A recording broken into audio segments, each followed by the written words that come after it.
Chapter 365. Dozens of fierce bandits from different races surrounded the small inn in circles. Every single one of them held a bow in their hands and shot arrows at the inn. They were clearly not ordinary people. Every arrow contained powerful spirit energy, and that sharp power could easily pierce through a small stone house. The orc boss had been killed by the arrows. This is the result of offending us. The leader of the snake clan summoned several large fireballs and smashed them. The small inn that was riddled with holes finally exploded and collapsed. The intense flames burned the inn to ashes, and under the heat, the corpses were burnt to ashes. Stop! The snake clan leader waved his hand. They should be dead. Dig out the corpses and let everyone have a look. I want to see who dares to kill my Siku's subordinates. Several bandits rushed into the ruins to extinguish the fire and immediately began to search for the corpses. Boss, there's no one here? What did you say? The snake man Sika had a stunned expression. This was impossible, they were clearly inside.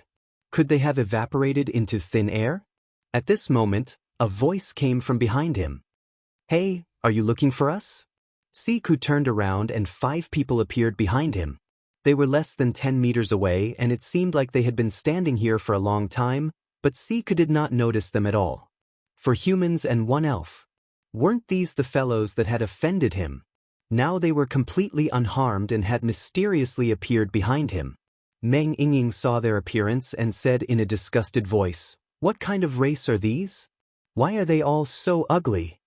The snake clan was not a spirit beast, rather they were an independent race. They had a snake's lower body and a human's upper body, but their skin was covered in scales. Their eyes were cold and gloomy, their voices were low and hoarse, and their tongues were forked, making them look very ugly. These fellows should be with the lizard men from before. This mob did not belong to any race and was clearly a group of bandits that ruled this place. Damn, you dare play tricks on me. Chu Tian revealed a face of ridicule. Play tricks on you? Are you worthy? Scott's forked tongue retracted, his long and narrow snake eyes filled with anger. Do you know who I am? Damn it, it's none of my business who you are. Chu Tian waved his hand impatiently. So noisy, who can make him shut up? Chen Bingyu and Dongfang Haoren stood up. Siku pulled out a trident. You dare to challenge Lord Siku? You overestimate yourselves, die.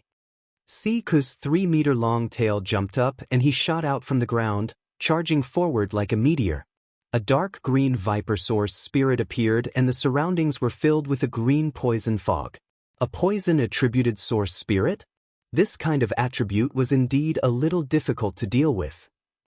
However, this snake man's cultivation was only in the 7th awakened soul layer.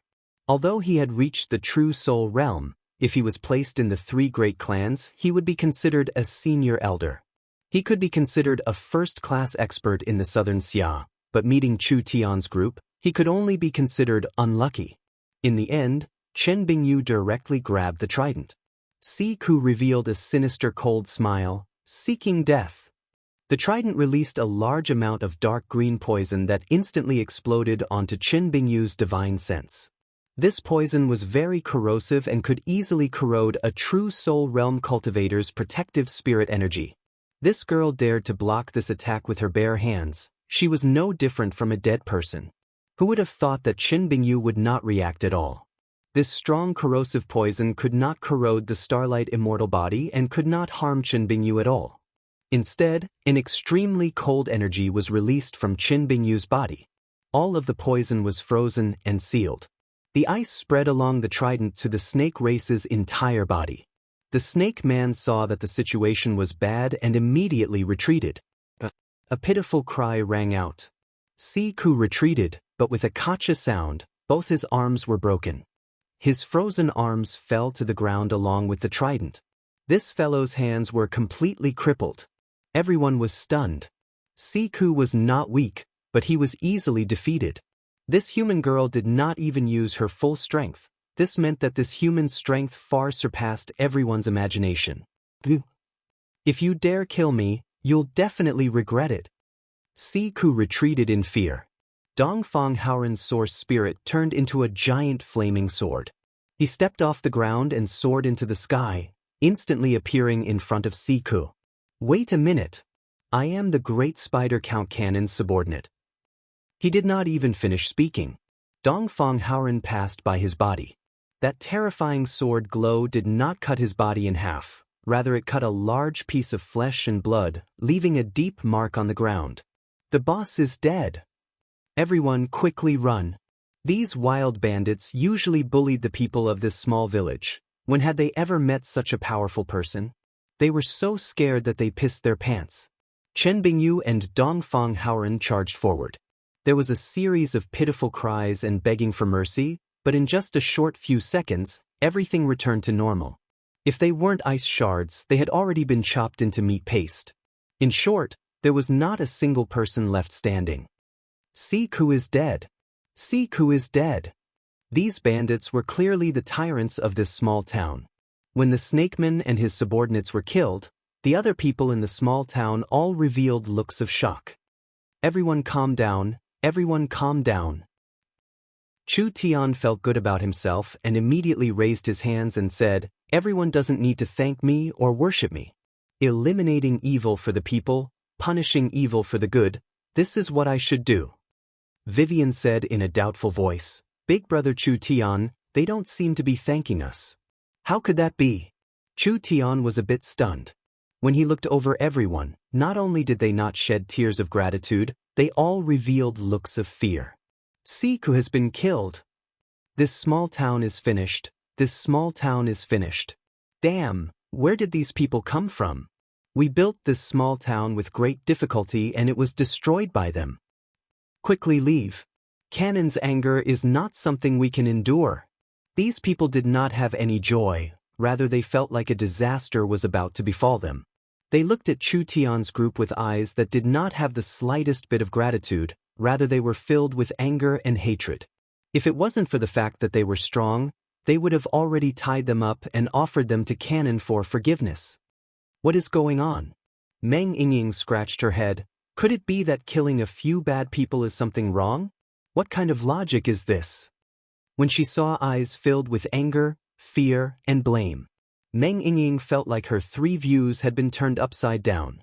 When did killing bad people become doing bad things? Chu Tian knit his brows. These fellows did not have a normal background. The powers in the Forest of Chaos were all vassals, so these fellows could be controlled by a certain power. They could act like tyrants in this small town, and the fact that the small town was not destroyed, it was all because of this power's protection. This can't be blamed on them.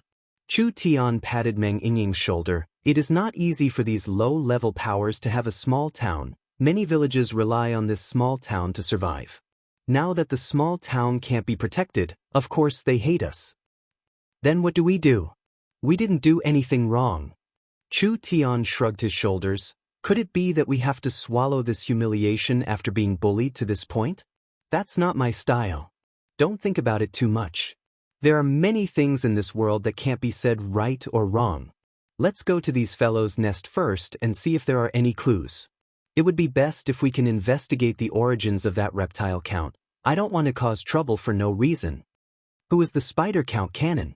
Vivian had never heard of him before, so he shouldn't be any large character. Siku and the others were human traffickers in the Forest of Chaos before, but they met the Spider Count and were recruited as his underlings. They were the Spider Count's agents in the small town, collecting protection fees and transaction fees. Of course, most of this money had to be handed over. In a place like the Forest of Chaos, it was impossible to survive without a strong enough umbrella. The Spider Count Cannon's reputation was not small, and it was his reputation that prevented the small town from being destroyed by outsiders. As Siku's agent, naturally no one dared to provoke him, so he could do whatever he wanted in the small town. Not only did he ruthlessly oppress the villagers, he also promoted the business of other human traffickers. This poor ghost doesn't have any property at all. Chu Tian searched Siku's place. There was a dungeon that had over 100 people locked up, and they were all Siku's goods. Chu Tian only found 200 low-grade source stones. This was not a small amount to normal people, but it couldn't enter Chu Tian's eyes. Open the dungeon and let everyone go. Chu Tian was not interested in human trafficking, so he opened the dungeon and let everyone go. However, at this time, there was a very special slave that caught Chu Tian's attention. This was a man that was only 1.3 meters tall, not even as tall as Vivian. However, his muscles were very well developed and his face was covered in a red beard. His age was equivalent to a 20-30-year-old human. Dwarves? Why were there dwarves here? The dwarves were famous for their refining skills. Each dwarf had an outstanding talent in refining, so the price of dwarven slaves was not low. The most important thing was that dwarves usually lived in mines. As long as he found a dwarf, wouldn't he be able to find the high level ores Chu Tian needed? Chu Tian quickly made him stay. Dongfang Haoren held the dwarf in one hand as he walked over and threw him in front of Chu Tian. The dwarf said a bunch of things. His two little eyes were wide open like he was filled with rage. Meng Yingying did not understand the dwarf language. What is he saying? Vivian explained. The dwarves think we are bad people. They think we are human traffickers. Chu Tian explained in the dwarf language before asking about the ores. After all, buying ores was the most important thing in this trip to the Forest of Chaos. It was impossible for the dwarves not to know about ores. They relied on this to make a living. The dwarf looked at Chu Tian in doubt and asked in a heavily accented human language, "You really aren't Canon's minions? So you can speak the human language?" Meng Yingying rolled her eyes. "We don't even know who Canon is. You just need to tell us if you have ores to buy or not. We really need them." The dwarf revealed a dejected expression. The dwarves have a lot of ores in their mines, only what? The dwarf revealed an angry expression. "Our mines have already been taken away." Taken away? Who did it? Spider Count Cannon. All right, Chu Tian patted his forehead. This time he couldn't avoid it. But speaking of this, who was this fellow? Chapter 366. The dwarves were naturally on guard against humans. This was the same reason as the elves being on guard against humans. Humans were one of the most complicated races on the continent. Saying they were noble, of course they were not, but saying they were evil was not completely true. However, the human traffickers and hunters in the Forest of Chaos were mostly working for the humans. The humans were gradually becoming the wealthiest and most technologically advanced group on the continent. Although the human race's overall strength was weaker than the spirit beasts and elves, their future potential could already be seen. The dwarves already had nothing. Being on guard was being on guard, but there was nothing to lie about, so he said everything he could. This dwarf's full name was Tino Oldman, living in the Oldman mines 200 kilometers away. The Oldman mines had around 50,000 dwarves at its peak. After over 100 years of development, they had built a large underground palace. The dwarves' nature was somewhat similar to that of the dragon race. They had a very strong hobby of collecting precious things. However, compared to the dragon race, who were greedy for everything, the dwarves only liked mineral resources, such as precious metals, rare crystal ores, and divine weapons. Therefore, an old mine that had been operating for 100 years was no different from a treasure. This was also the source of all disasters. The dwarves followed the dark forest law, trying their best to hide themselves. However, they were different from the other races. Once the other races were exposed, they would immediately move away, but the dwarves could not give up on their mines. The Oldman mines were finally exposed, attracting countless greedy people. But the dwarves were a race of warriors. They were well equipped with powerful weapons and were very powerful in battle. Adding in the defense system they had built over 100 years, it was hard for enemies to break in. In the last 10 years, they had been attacked every now and then, but the dwarves won every time. Only after a long period of fighting, the dwarves' population had shrunk to around half of their peak population. While the dwarves were feeling tired, a powerful opponent had appeared. This guy was Cannon, nicknamed the Spider Count. Cannon had hired large amounts of bandits to attack from the outside, and he had the Spider Army dig tunnels to launch a sneak attack from the inside. After a fierce battle, the dwarves were either dead or captured alive. The entire Oldman mines had fallen, and even those that managed to escape were powerless to reverse the situation. The dwarves' 100 years of wealth had been taken by cannon, and over 1,000 dwarves had been sold as slaves to human countries. The entire Oldman dwarf clan was finished. Tino drank cup after cup of wine, his face filled with anger and resentment. Vivian was indignant. He's just a nobody that I've never heard of. How can he be so arrogant? Don't worry, dwarf brother. We'll help you get the mine back. Meng Yingying scratched her head, a bit confused. I know about spirit beasts and elves, but what are spirit insects? From the spider count, nickname, and the dwarf's description, this fellow was without a doubt a spirit insect. The Forest of Chaos did not just have a few strong powers on the surface, there were many powers that were hidden and unknown to people. The spirit insects were like this. As for how strong they were, the elves all had their own opinions, and there was no conclusion for a long time. The spirit insects were very special, living in the underground world. Most of the underground cities were ruled by various spirit insects, therefore in terms of influence, the spirit insects were not inferior to the elves or spirit beasts. But because the spirit insects did not like living on the surface, they rarely clashed with the elves or spirit beasts, so it was hard to estimate the other side's strength. There were some elven elders who had expressed their opinions that the spirit insects hidden underground in the Forest of Chaos were much stronger than imagined. They were one of the most mysterious powers in the Forest of Chaos, so the elves had to take precautions. But there were some elven elders who thought that the spirit insects were similar to the spirit beasts, having many different races. There were many different spirit insects that would fight with each other, and the intensity would not be inferior to the battles on the surface. Although there were a lot of them, it was nothing to worry about. No matter who was right, it was an indisputable fact that there were a large number of spirit insects in the Forest of Chaos. From Tino's description, the spider count cannon was very strong. Not to mention that cannon had at least 20-30,000 people under him, and they were all not weak troops. No matter how strong Chu Tian's group was, if they met a battle where the numbers were not equal, they would be exhausted to death. Once their spirit energy was exhausted, it was useless no matter how high their cultivation was. We don't have enough people, how many dwarven warriors are left? Although the dwarves were not smart, they still had to be careful when it came to the whereabouts of their companions. Who knew if this fellow in front of them was Cannon's plan to eliminate the dwarves? If you don't even have basic trust, how can we help you? Human, how can I trust you? Tino coldly said, would you be this kind to help the dwarves fight? Dwarves looked. Vivian stood up and released her powerful spirit energy. A dagger filled with the aura of spatial energy appeared. If you still think that I am Cannon's subordinate, then I have nothing to say. Spirit energy strength. True spirit realm. It was a spatial attributed source spirit. True spirit realm experts were very rare, not to mention a true spirit realm expert with an innate spatial attribute. Even if Cannon had skills as high as the sky, he could not find this kind of person to work for him. Not to mention that Vivian was an elf, and the elves were a race that could be trusted.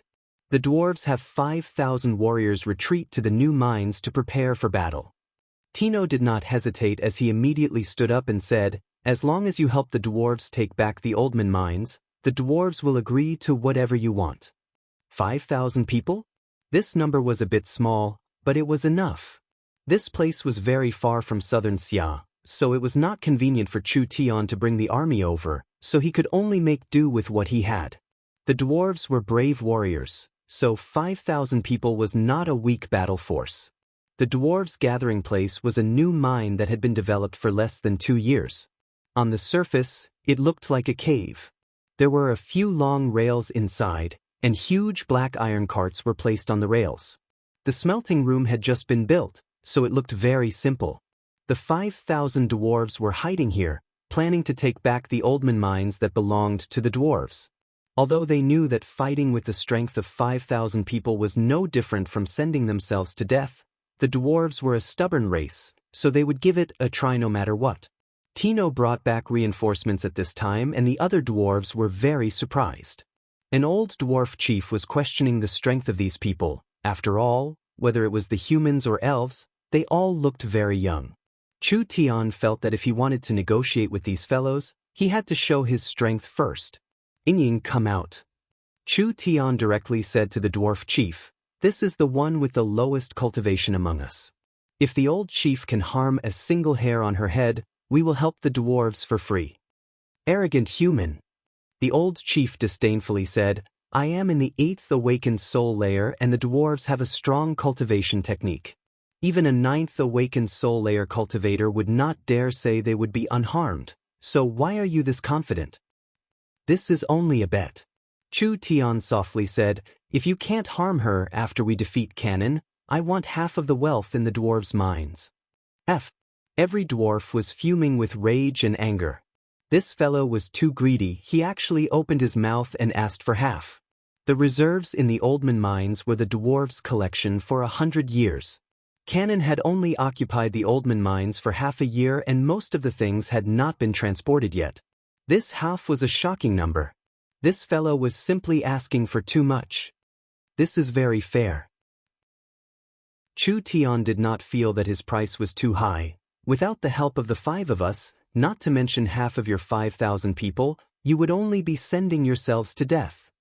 The dwarves were famous for their stubborn tempers. How could they tolerate this kind of arrogance? A dwarf shouted, "You want to take half with just the 5 of you, don't you think you're too greedy? It's not quantity, it's quality. The benefits and risks are equal." Chu Tian did not back down at all. No one knows if Cannon has a stronger power behind him, so helping the dwarves this time is also a risk for us.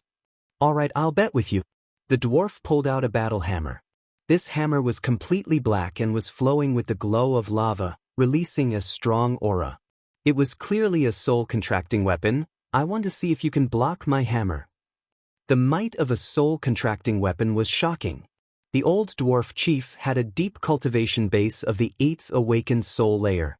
The most important thing was that the dwarf's cultivation technique was wild, overbearing, and strong. Even if a 9th awakened soul layer cultivator was hit by this hammer, if they didn't die, they would still be heavily injured. Meng Yingying gave a snort and her body was covered in starlight. "Come at me. If I dodge even a little, it'll be your win."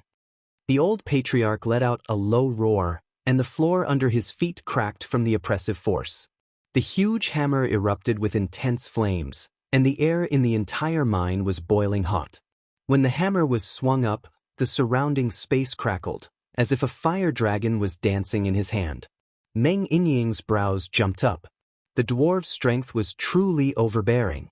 She immediately put away her contempt and released her source spirit, which was a beautiful mirror. There was a glow coming from the mirror that covered Meng Yingying's body. Yingying's mirror source spirit had 2 abilities. The first ability was mirror imitation. As long as she was strong enough, Yingying could copy any cultivation technique or source spirit. Although it was only temporary, it gave her various abilities. The second ability was mirror reflection, which was a defensive ability. When Yingying was attacked, this source spirit's power would reflect a portion of the attack back. When the Starlight Immortal Body and the Mirror Source Spirit were used at the same time, Yingying's defensive power increased by several times. The Dwarf Chief's wild hammer slammed down on Yingying's body. With a giant explosion sound, the surrounding ground was shattered by the force.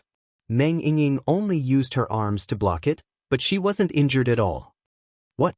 Just as the Dwarf Chief's face turned pale with fright, a mountain-toppling power bounced back at him like a mountain. The Dwarf Chief coughed up a mouthful of blood and was sent flying into the wall, creating a large hole in it. The other dwarves were shocked. Meng Yingying had a proud look on her face. Although the starlight protecting her body was cracking, it was not broken. This old fellow was truly strong. Meng Yingying used all her strength to activate the mirror source spirit, consuming half of her spirit energy and sending him flying. The dwarves did not look down on these 5 people at all. If the weakest person had this kind of strength, then how strong was the strongest? This team of 5 people had the ability to turn defeat into victory for the dwarves. The dwarf chief was supported by his clansmen as he walked out. "The dwarves agree to your request. As long as you can kill Cannon and take back the mine for the dwarves, half of the wealth will belong to you." Chapter 367. 5,000 dwarves were neatly standing in the hall. When Chu Tian looked down from a high place, he couldn't even tell if they were male or female, old or young. This was because the dwarves were all tall and had the same appearance. They had rich hair and their faces were covered in beards, which was the symbol of the dwarves. Even if they were male or female, they were the same. Other than that, they were less than 1.40 meters tall, but they grew horizontally, forming a triangle of muscles. Kill cannon. Kill cannon. Take back the Oldman mines. Take back the Oldman mines. The dwarves had already put on their armor and raised their weapons as they shouted a few words. Following this, all the wine and meat in the warehouse were brought out, letting the dwarves eat and drink to their heart's content. They were prepared to cut off their means of retreat and fight to the death. The dwarves were not a race that was easy to get along with. Not only did they have a fiery temper, they were also very stubborn. Once the dwarves decided on something, even the Heavenly Emperor would find it hard to change it. So once the dwarves bore a grudge, it would be a lifelong grudge. Actually, anyone with a bit of a brain could understand that the Oldman mines could not stay any longer. Even if the dwarves took back the mines, they would not have the power to defend it. This 100-year-old mine was destined not to belong to the dwarves. How could these several thousand people defend their homeland? Would the dwarves leave? Impossible. Chu Tian understood these stubborn fellows. They knew that they would die if they stayed in the mines, so they were not willing to give the mines to others. However, this was an opportunity for Chu Tian. Chu Tian was very interested in the Oldman mines and the dwarves. This was because the dwarves that could survive were all elites of their tribes. Not to mention their battle strength, they were all experienced refining experts. Chu Tian was strictly a merchant and the benefits these dwarves could create were very large.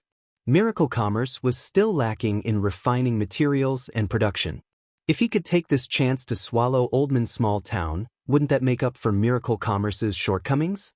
Not bad, not bad. Swindling others, I'm the best at it. Vivian was eating her fruit when she noticed Chu Tian snickering. What are you laughing at, brother Chu Tian? He probably came up with an idea to harm people again. Meng Yingying acted as if she knew Chu Tian the best. Vivian was shocked. Brother Chu Tian is a good person. Why would he harm people? These words almost made Shin Bingyu choke. Were the fairies selectively blind?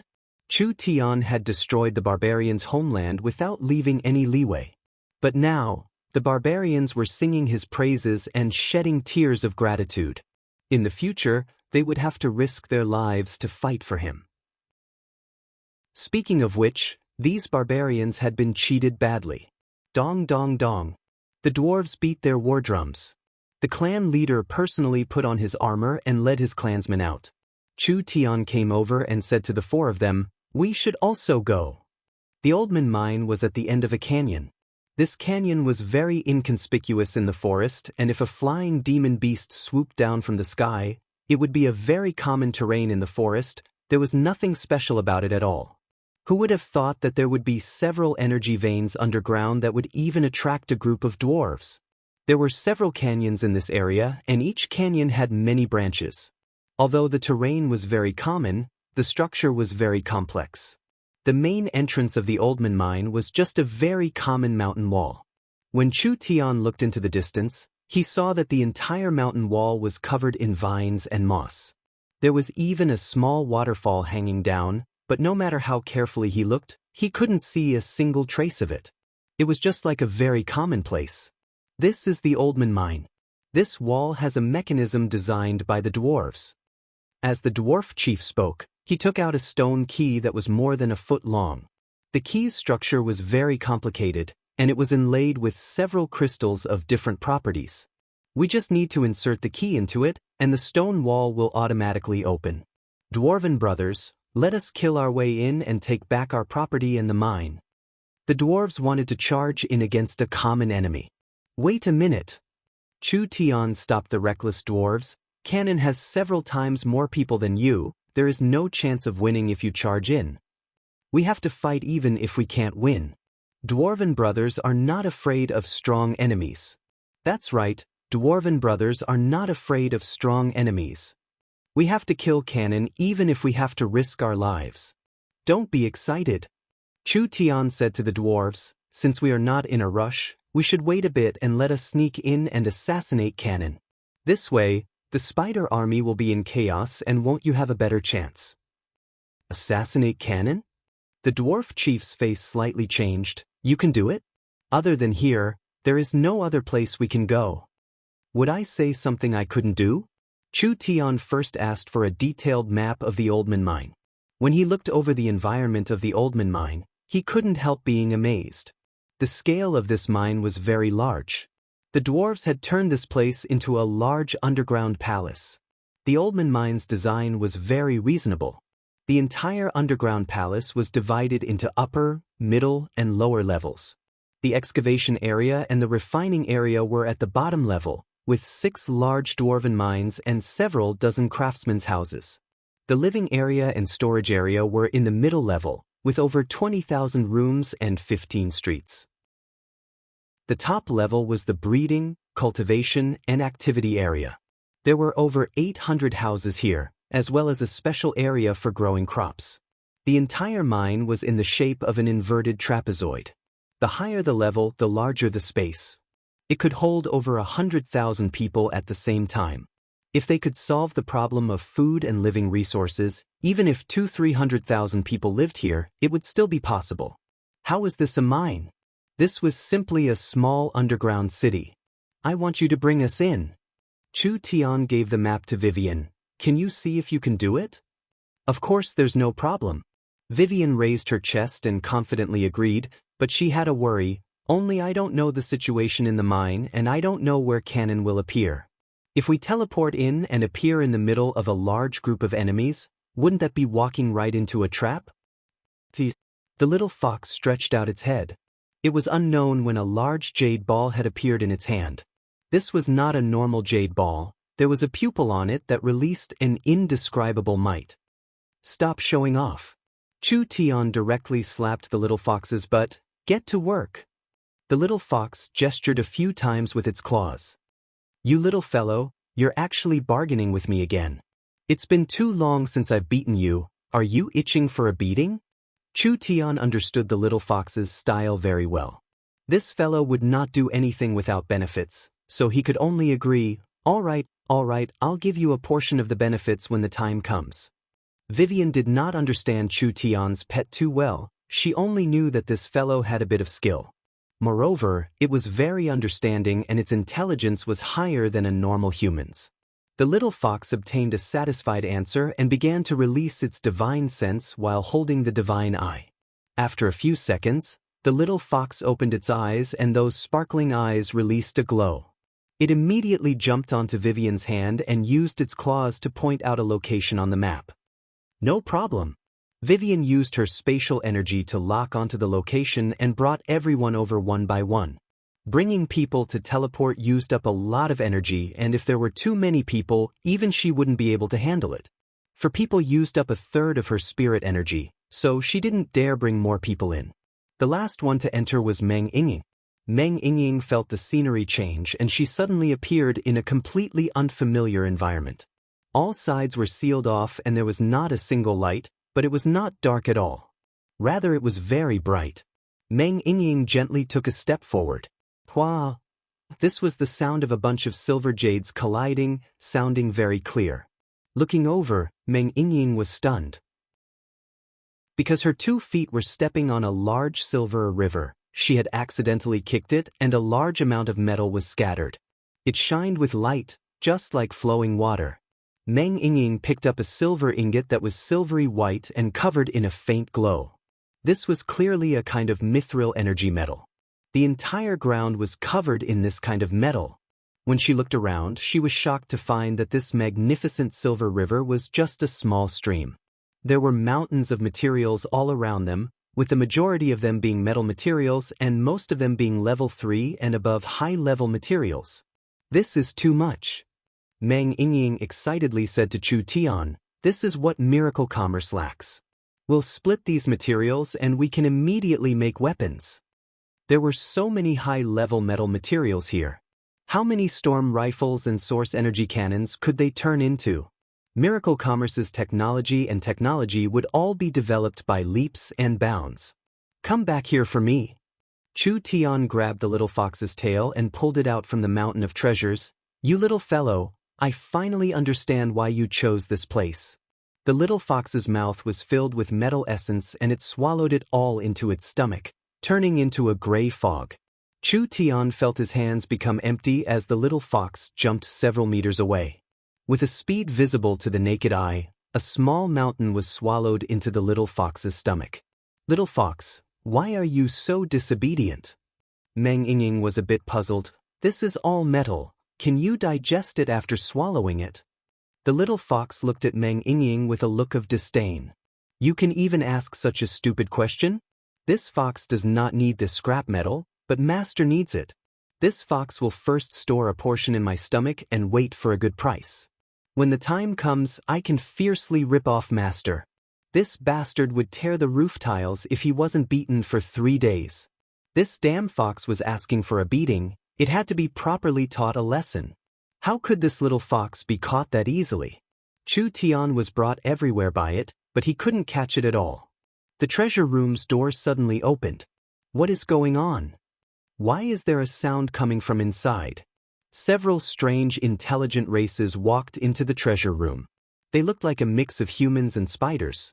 Their upper bodies were similar to humans, but their lower bodies had 8 spider legs. They walked very quickly and each leg was like a steel blade.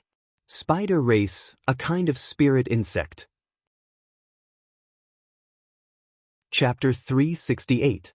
The spider people were half human and half spider, but one shouldn't think that their upper bodies were exactly the same as humans. In fact, even if the spider people ignored their lower bodies and compared their human-like upper bodies, they were still 2 completely different races from humans. First, they didn't have mouths and only had mouth parts similar to arthropods. 2 poisonous pincers came out of their mouths, making them look very fierce. The spider people also had insect compound eyes, with a total of 4. Their hair was ash gray and was rather sparse. Just describing it to this point, it could be imagined just how ugly they were. Of course, ugly was relative. After all, judging beauty with a human's sense of beauty was a very narrow matter. In the eyes of the spirit insects, how could humans not be ugly? The spider people had 8 spider legs. 6 of them were very slender, like steel blades. The 2 in front were very thick, able to easily dig through the ground. Actually, the spider race was a very common race among the spirit insects. They were sly, sharp, and cruel. They were proficient in setting traps and using poisons, so most of them were experienced hunters. A strange sound from the storage room attracted the attention of the guards. Several spider people opened the door to patrol and their steel blade-like legs made a clear sound as they stepped on the metal on the ground. Actually, the spider people's legs were very special. Not only could they dig through the ground, they could also absorb spirit energy, allowing them to stand on walls and even walk on the ceiling. No matter what kind of terrain it was, it could not stop the spider people. Other than that, the spider people's legs were covered in fine hairs. These hairs were not decorations, they were covered in the spider people's unique spirit energy. This spirit energy could be transmitted several meters away and even the slightest vibration could not escape the sharp senses of the spider people. Several spider people looked around and didn't find anything strange. Could it be they were thinking too much? When the spider people were filled with doubts, their sensitive bodies suddenly felt a very slight vibration, as if there was a sound coming from under their feet. When the several spider people lowered their heads, the metal ingots under their feet were frozen by the blue and white frost. By the time they felt that something was wrong, it was already too late. The cold current quickly gushed out and the several spider people didn't even have time to react before they were instantly frozen into ice sculptures.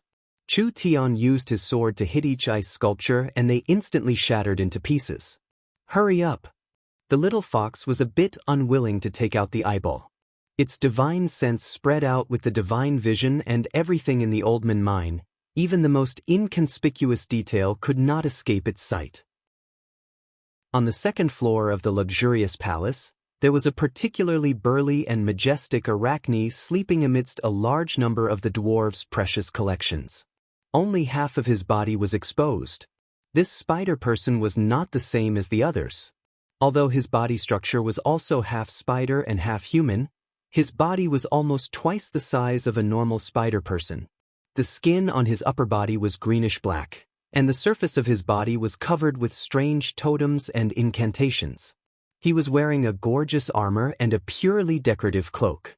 A thick, 3-meter-long spear lay horizontally beside him. That's right. It must be the spider count Cannon. Cannon was sleeping soundly, but the pillars around the palace were covered in dense spider webs. When the little fox's divine sense entered the palace, almost all the spider webs began to tremble. These vibrations followed the pillars and the ground, finally being captured by the sensor on Cannon's leg. Cannon stood up from the countless treasures, and his ugly spirit insect face was filled with vigilance. Divine sense? Someone is using their divine sense to investigate this place. There's a mouse that has snuck in. When he heard the leader's voice, instantly several hundred elite spider race warriors charged in. Search! Cannon angrily roared. It should be nearby. Have everyone gather here, we must find the mouse for me. Almost in an instant, several thousand spider race people began to move. They used their high senses and speed to quickly search around the hall for the intruder. The little fox put away the eyeball and quickly gestured at Chu Tian a few times. Vivian asked, "Have you found it?" "We found it, but it's a bit bad. We've already been discovered." "What? How did they find us?" Chu Tian never thought that the spider race would have this kind of special ability. Not only could their spider webs sense normal vibrations and energy changes, they could even sense divine sense scanning. This was very rare. Cannon has gathered his army. It's impossible for us to sneak attack. The entire mine is filled with spider race people searching, and once we're discovered, we won't be able to complete our mission. Everyone's faces slightly sunk. Although the 5 of them were very strong, they couldn't resist the attacks of tens of thousands of people. Not to mention that from the dwarf's description, Cannon himself was a true spirit realm expert. They thought that with Vivian's spatial abilities, this assassination would be very easy, but who would have thought that this kind of accident would occur? It seemed like they had underestimated these insects. Meng Yingying nervously asked, "What do we do?" "This matter is a bit troublesome, but there's no need to worry." Chu Tian maintained his calm. There was nothing to be afraid of. The little fox can use its divine eye to release its divine sense, so it can jump to any spatial location. This is different from radiating divine sense from a person's divine sense. Cannon's search will be fruitless, so his people will spread to other areas. When the number of troops decreases, we'll make our move at that time. All right.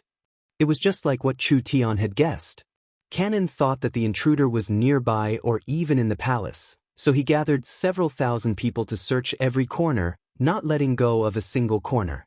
The spider people had a strong perception, and with this many people searching, even if the other side had a powerful cultivation technique, they would not be able to hide. However, no matter how the spider people searched, they could not find the other side. This made Cannon a bit uneasy. Could it be that the other side had already escaped when they were discovered? This place was heavily guarded both inside and outside. If they could escape from this kind of defense, they would not be ordinary people. Sly mice. Cannon was a bit restless. Search. We have to find them even if we have to dig 3 feet into the ground. I don't believe that they can disappear into thin air. Cannon ordered the spider army to scatter and search, but he placed spider webs around the entrance and exit of the palace. This would prevent the other side from sneaking back and attacking. No matter how skilled they were in stealth, they couldn't just pass through walls, right? Even if they passed through walls, the slightest change in energy would be detected by the spider silk. Not to mention that Cannon was very cautious.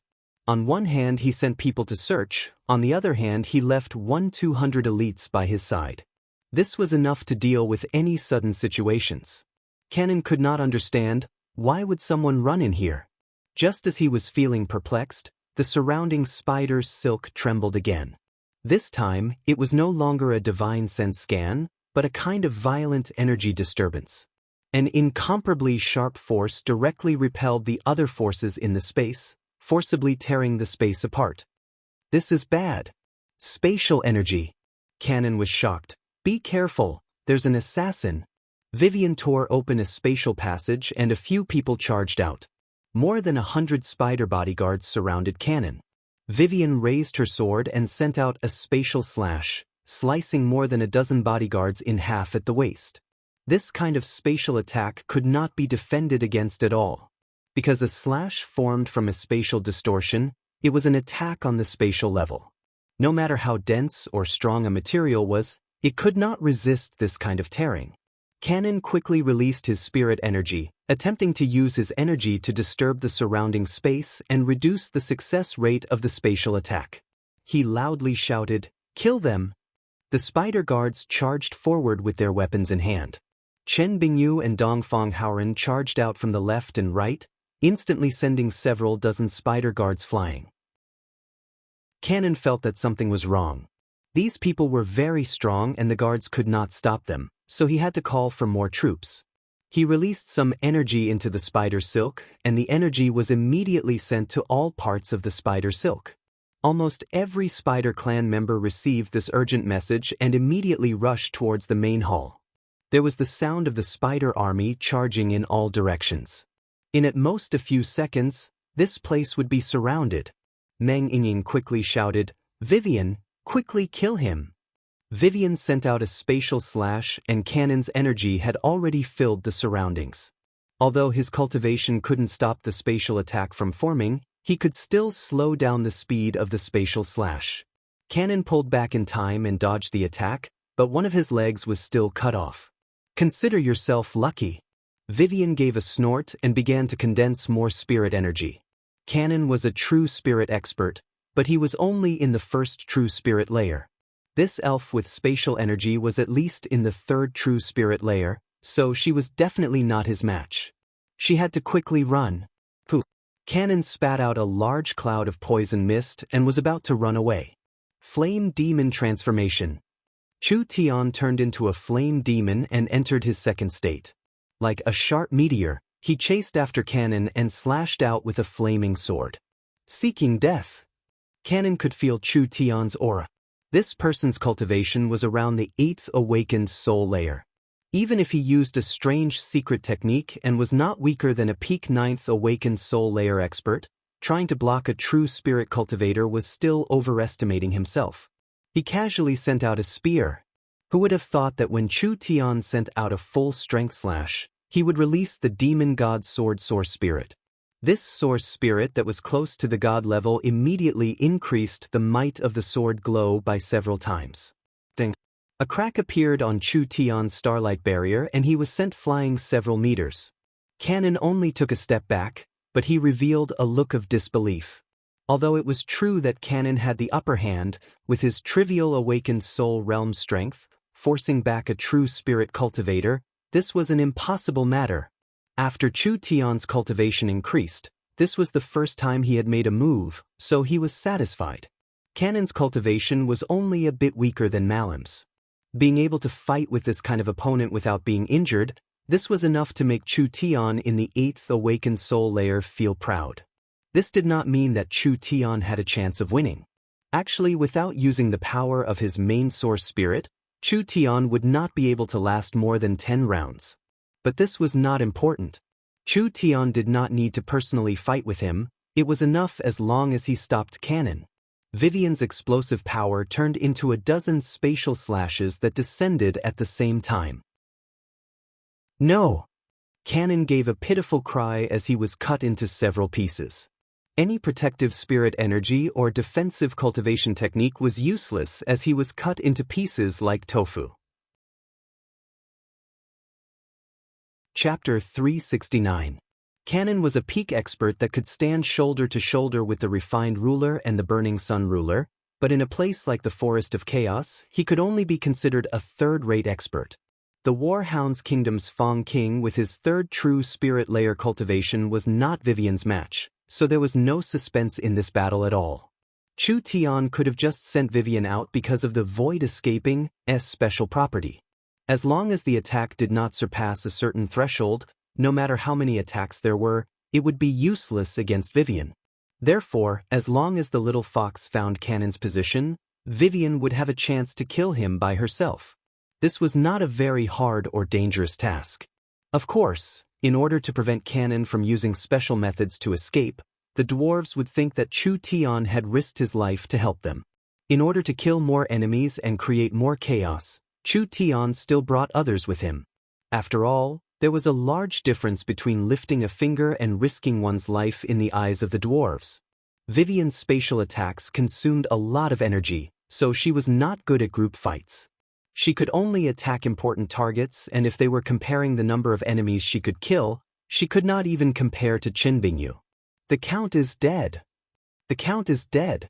When Sword Taoist Cannon was cut to pieces, the entire spider army fell into chaos.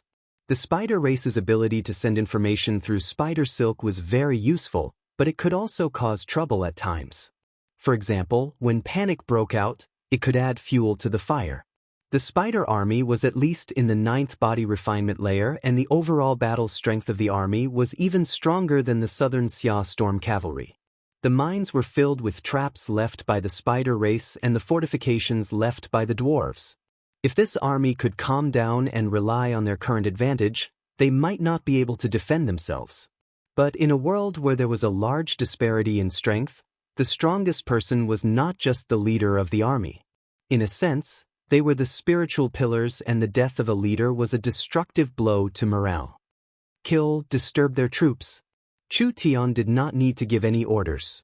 Chen Bingyu and Dongfang Haoren charged out like two meteors. Two peak 9th awakened soul layer experts, they were both naturally talented people with strong defenses. Unless they met a true spirit realm expert, it would be hard for them to be defeated before they ran out of spirit energy. The spirit insects were not as brave as the spirit beasts, so they killed over 400-500 of them. After consuming over half of their spirit energy and weakening their attacks, the spider army's generals adjusted the situation and began to resist and surround them. However, a decent resistance had yet to begin. Damn worms! Feel the wrath of the dwarves. The angry dwarves pushed open the gates. Supported by the belief that they could take back their homeland, the dwarves were wild and ferocious as they attacked the spider army. The spider army's attention was attracted by Chu Tian's group. Large groups of dwarves suddenly attacked from behind, catching the spider army off guard. Panic filled the air again. The spider army's morale completely collapsed, and they couldn't gather it again. If it was just a few experts, as long as they ran out of spirit energy, they could still win. Now that there were thousands of dwarves attacking, the spider army still had the advantage in strength, but their fighting spirit was completely different. The mines were the dwarves' homeland, the inheritance of their ancestors, and the foundation of their lives. It was worth risking their lives for, but to the spider army, it was just a stolen territory. Their leader was dead and the territory had no meaning, so there was no need to sacrifice their lives for it. Finally, when the battle ended, less than a third of the spider army had escaped and the rest had been killed by the dwarves in the mines. The dwarves had paid less than 1/10 of their casualties and obtained such a glorious result, all because of the help of these 5 outsiders. The dwarves were honest. Of course they would not go back on their word. The dwarf chief led several dwarven elders to express their sincere thanks to Chu Tian before immediately saying, "We checked the warehouse. The dwarves' weapons and equipment were all stolen by those damn fellows." The dwarf chief felt his heart ache when he said this. Those were the products made by 2-3 generations of dwarves, and now they had all been stolen. How could they not feel pain? Most of the forging materials are left, and according to the agreement, half of it will be used to pay the commission. This is what you should receive. The dwarf's words revealed a piece of information. Cannon took away all the equipment made by the dwarves? Chu Tian emphasized this question. Of course he believed the dwarves because the dwarves would not lie. This means there is a large influence hiding behind Cannon. What are the dwarves prepared to do after taking back the Oldman mines? It wasn't a possibility, it was a certainty. No matter who is behind the scenes, the dwarves have no fear. The dwarf chief firmly declared a sacred oath. The tenacious dwarves are willing to bleed to the last drop of blood for our homeland. This was really a one-track mind, a hopeless fellow. Chu Tian said in a probing voice, "Actually, I have an idea. If the dwarves can accept it, Perhaps we can protect our homeland and even make the Oldman mines more prosperous than before. The dwarves were a bit in disbelief. I never lie to people, and I definitely won't lie to the friendly dwarves. Chu Tian revealed a smile, and his sincere eyes were clearer than the moon spring. I think that the dwarves' minds have already been exposed. I wonder if the chief agrees? The chief silently agreed. Now there were at least 7-8 powers that knew the exact location of the mines. Chu Tian continued to say, according to the Dark Forest rules, the Oldman Mines is like a bonfire in the dark forest, so it will attract countless hunters. The enemy is in the dark and the dwarves are in the light, so we can only passively take a beating. We cannot take the initiative to attack, and we cannot take the initiative to attack. Does the chief agree with this? The chief silently agreed once again. The dwarves are not willing to give up, but they don't want their entire tribe to be exterminated. This is a very difficult matter to achieve. After all, if we want to protect our homeland, just relying on courage and determination is not enough. Chu Tian first poured cold water on the dwarves before finally saying his own thoughts. Since the situation won't get any worse, why don't we completely open up the information about the mines and take the initiative to bring in other friendly powers? We'll unite with other small powers and create another Oldman small town? You have to know that the Oldman mines have already been robbed once. Now that the location of the mines has been revealed, it will help protect the small town. This is because it's not only you who have to follow the Dark Forest's rules. The Oldman mines had already been exposed. Any weak power in the Dark Forest's rules had to hide themselves. Once they were exposed, there was no way they could escape. They could either move away or wait for death. If the dwarves stubbornly chose to defend, they would be swallowed up sooner or later. Now Chu Tian's words touched the dwarves a bit. The location of the Oldman mines had already been exposed. Since it was like this, why didn't they just give up and expose it, letting all the large and small powers in the forest know about it? Chu Tian continued to patiently guide them. The Oldman clan is just a small power on the periphery of the Forest of Chaos, so it has no attraction to the large powers in the depths of the Forest of Chaos. In other words, the ones coveting the mines right now are the small and medium-sized powers on the periphery. Once the dwarves are exposed and let everyone know of the existence of this place, those small and medium-sized powers will be worried. This is because they know in their hearts that even if they occupy this place, it would be nothing more than a hot potato.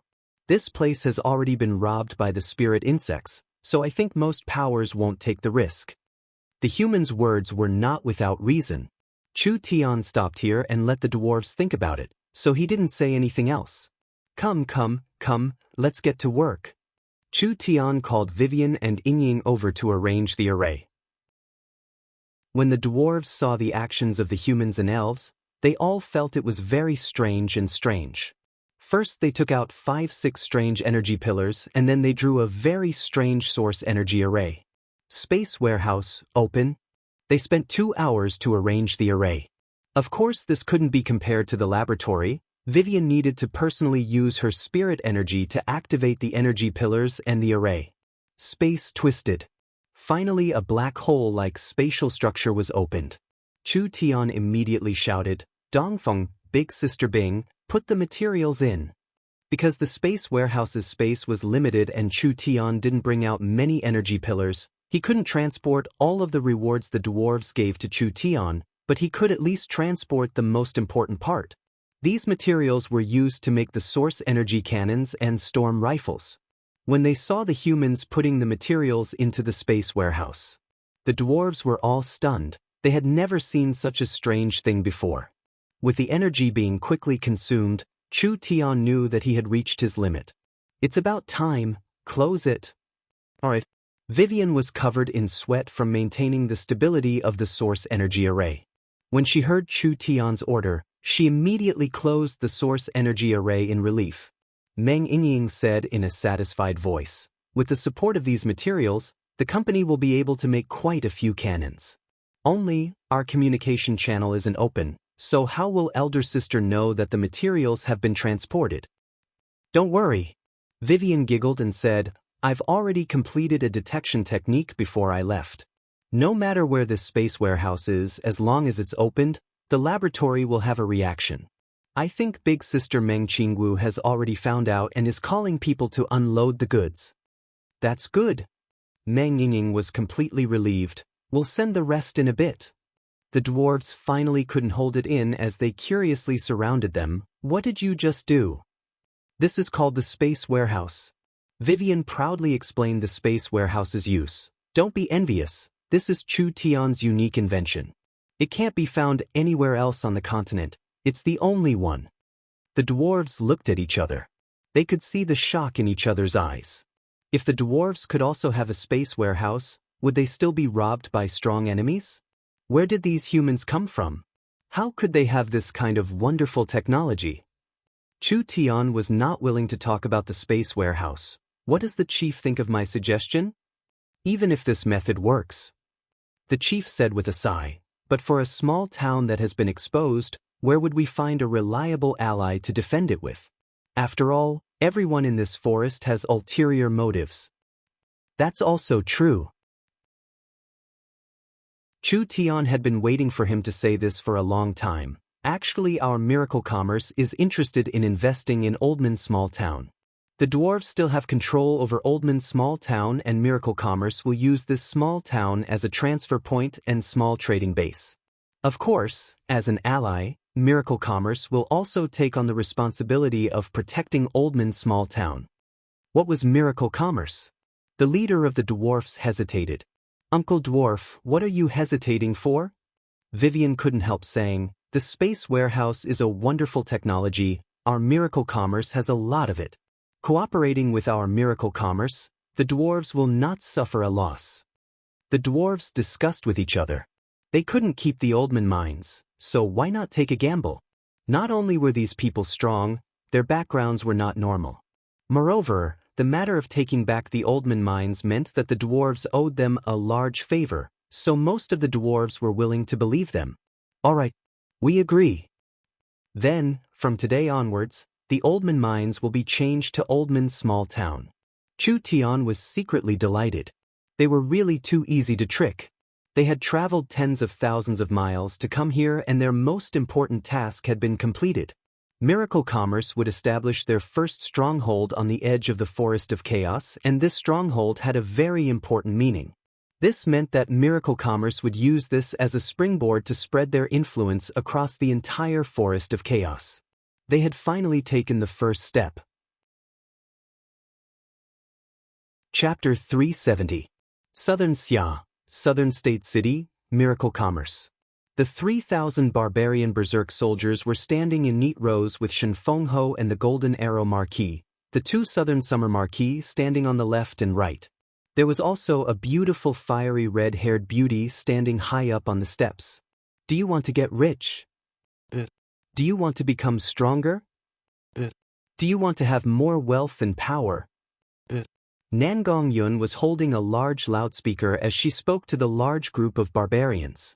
These barbarians responded in a deafening voice. They were over 2 meters tall and were wearing thick armor, holding heavy, profound iron weapons in their hands. Their eyes were filled with fire as they were filled with fighting spirit. This was the first heavy berserk infantry that Miracle Commerce had spent a large amount of money to train. Miracle Commerce did not have any talented generals, so they asked the Golden Arrow Marquis and Shen Fengho to help train them. The two of them were veterans of the battlefield, and the Golden Arrow Marquis was famous for his training. Although this half a month was not long, for this kind of special army, there was no need to train their martial skills, stamina, or tactics. They just needed to instill the basic qualities of a soldier. The 3,000 barbarians had been brainwashed and trained. Now they considered themselves members of Miracle Commerce.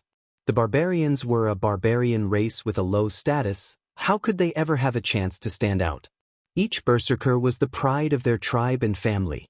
It was because of the glory and generous treatment they brought to their tribe and family that these barbarians recognized their status for the first time. Now they all wanted to go out to the battlefield to kill their enemies, to make contributions, to earn more benefits and glory for themselves, their family, and their tribe.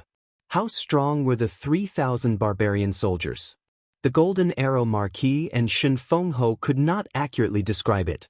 Even if they were not equipped with Miracle Commerce's advanced weapons, once these berserkers entered a berserk state, they could fight against the strongest army of Southern Xia, the Earth Dragon Army. What kind of terrifying battle strength was this? If they were equipped with the advanced source energy weapons, this army's strength would be unimaginable. The two Marquis had galloped on the battlefield for many years. Even in the Warring States period, this kind of army was the elite of the elite. It required a large amount of resources and time to create. Miracle Commerce was able to produce one in less than a month. Now, in the barracks of the barbarian race, there were more than 10,000 barbarian soldiers preparing to train into berserkers. If Southern Xia had this kind of army, why would they need to worry about the warhounds invading their territory? Nangong Yun was very satisfied with the results of the Berserker Regiment's training. Although these barbarians did not have the qualities of elite soldiers, at least they could be trained in an orderly manner. Just having this was enough. Once a berserker activated Berserk, their combat power would increase by several times, and their sense of pain and fear would disappear. This was a troop with an unshakable morale. The materials sent back from the space warehouse had already been estimated by Miracle Commerce to be enough to make 100 source energy cannons, 500 source energy cannons, or 1,000 storm rifles. The high-level metal materials brought back from the Royal Treasury were only enough to make 4 source energy cannons, and the remaining materials were used to make a storm rifle. Chu Tian had not been in the Forest of Chaos for long, but he had already obtained several times the amount of materials.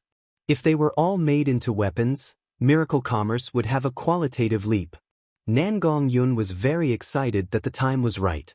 Her strength had been growing quite fast, and she was now in the 8th awakened soul layer, but she was very unhappy being stuck in Southern State. She had long wanted to show off her skills in the Forest of Chaos. The fact that the boss could send back this many materials meant that he was doing quite well. This was a must. How could a group of locals in the Forest of Chaos be a problem for him? It was unknown when everyone would be able to move into the forest. Young Miss Nangong. A Griffin Knight came to report, Sir Cloud Dream Marquis has an important matter, please go to the airship factory to see her. Airship factory? Why would she go there? Nangong Yun did not ask anything else and immediately went to the large factory. This was where Southern State made the airships. The airships had a unique advantage and convenience that the company cared about, so they kept producing them. With the improvement of technology, the current airships, whether it was weight, speed, or lifespan, they could not be compared to the airships made by Chu Tian. When Nangong Yun arrived, she saw that Feng Kaidai, Yun Yao, and the others were all here. Everyone had a confused look on their faces, not knowing why Meng Qingwu had called them over. I want to show you something. Meng Qingwu kept them in suspense as she revealed a mysterious smile. Come with me first. Meng Qingwu brought them into a factory with a very high level of security. 3 very strange airships immediately appeared in front of them. They were twice the size of normal airships and their structure was very tight. The oval-shaped airbags were made from high-level demon beast skin and there were complex source energy arrays on the surface. It could increase their floating speed, as well as resist frost, fire, and even lightning. The cabins were not simply hanging, rather they were seamlessly connected to the airbags. The cabins were made from a thin layer of hard and light crystal, which was divided into several sealed rooms. Even if they were floating 10,000 meters in the air, they would not feel the slightest bit of cold or wind. The airships were used for short to medium distance transport. Therefore, they pursued a higher capacity and a higher transport space. The airships in front of them had exquisite cabins, but the space was smaller, so they did not look like transport tools at all. Feng Katie's beautiful eyes sparkled. Such exquisite airships. Did elder sister specially make them? It's not as simple as just exquisite. Meng Qingwu made a gesture and several workers on the side opened the cabin door. Come, let's go take a look. Several women walked into the cabin. It was very simple and clean inside. There were 2 living rooms, a storage room, and a bathroom. It was like a place where one could fly in the sky. Did Meng Qingwu want to make a flying cabin? This did not match Meng Qingwu's personality.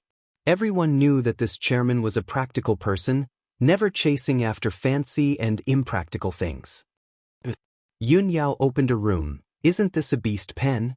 This was a place like a corridor. There was a beast pen that was several meters wide, and there was even a feeding space. There was a row of cabin doors that could be opened in front of them. This should be the Griffin's living room. Normally the Griffin would be raised here, and when they needed to use it, they could ride the Griffin to open the door on the other side and immediately leave the airship. The interior design took up most of the cabin space, but no one could see what special use this airship had. At this time, Meng Qingwu did not keep them in suspense. She opened the door to a room in the center, and the girls were stunned when they saw what was inside. There was nothing inside, but there were 3 towers. One was a magnetic sound tower, one was a magnetic image tower, and one was a super wave transmission tower. No matter how stupid they were, they would be enlightened when they saw this. Then they would be filled with admiration for Meng Qingwu. You should understand now. Meng Qingwu revealed a faint smile. She was always elegant and beautiful, not showing off at all. It was like she was introducing a very normal tool. The airship structure is simple, easy to produce, and low cost. It is very practical and is not limited to transportation. I have been preparing to build this kind of industrial control ship in Central State. For this reason, I have read books on mechanical techniques and power structures, as well as studying the composition of the atmosphere. There is a still flow area around 30,000 meters above the continent. There are very few changes in the air, and it is not at a height where demon beasts are active. I can use the airship to create a mobile communication station in the sky. It had to be said, Meng Qingwu's idea was too quick. Miracle Commerce's information transmission system was limited. Even in southern Xia, there were only a few main cities that had communication stations. There was around 80% of the area that was not covered by the signal, mainly because it was very troublesome to build a communication station. Southern Xia was already this troublesome with the use of mirrors, so it was even more impossible in the Forest of Chaos. But if this special airship was used, the situation would be different. Not only would it save a lot of effort, it would allow Miracle Commerce's signal to be spread over a wider area. It would also have a high mobility, and it would be easier to protect. It would also allow them to create an air attack force. Tens of thousands of meters in the air, they could calculate the flow of the atmosphere and the enemy's position. Large amounts of high-altitude bombs would be dropped, and that terrifying attack would fall on the enemy's area like rain. Elder sister is truly too smart. Nangong Yun gave a heartfelt praise. Can we use these 3 airships now? Of course we can. Meng Qingwu said in a confident voice. I have prepared 3 airships to park 30-40,000 meters outside the Forest of Chaos, allowing the signal to cover Chu Tian's area. This way, communication will be much easier. Each airship can have 15 Griffin Knights, so I'll leave this task to little sister Kai Dai and little sister Yun Yao. Alright. The 2 girls immediately agreed. The more of these airships the better. It would be best if there were several hundred of them, covering wherever they wanted. This would allow Miracle Commerce's influence to spread to every corner of the Forest of Chaos. What about me? I can't forget you. Meng Qingwu said to Nangong Yun. I've received a message from Chu Tian in the space warehouse. He has already gained a foothold in the forest, but he seems to have caused a bit of trouble. He needs the Berserker army to send reinforcements, so you can lead our army to meet up with Chu Tian. The Berserker army's source energy weapons can't keep up, but I will urge the company to speed up the production. It should be around the time you meet up, and I'll send people through the space warehouse. Meng Qingwu arranged everything like a strategist. Boss is in trouble? How could this be? I'll go right now. Nangong Yun was filled with fighting spirit. I just wanted to test the might of the Berserker army. There shouldn't be anything that can threaten the Berserker army on the edge of the forest, but we can't be too careless. This army is too important to us. Meng Qingwu had to remind Nangong Yun, after all, this fellow was a bit brash. We have to be low-key. Now is not the time to attract the attention of the large powers. Also bring a few more communication devices. The airships will be faster than you, so wherever you go will be covered with signals. You have to keep in contact with me and Chu Tian.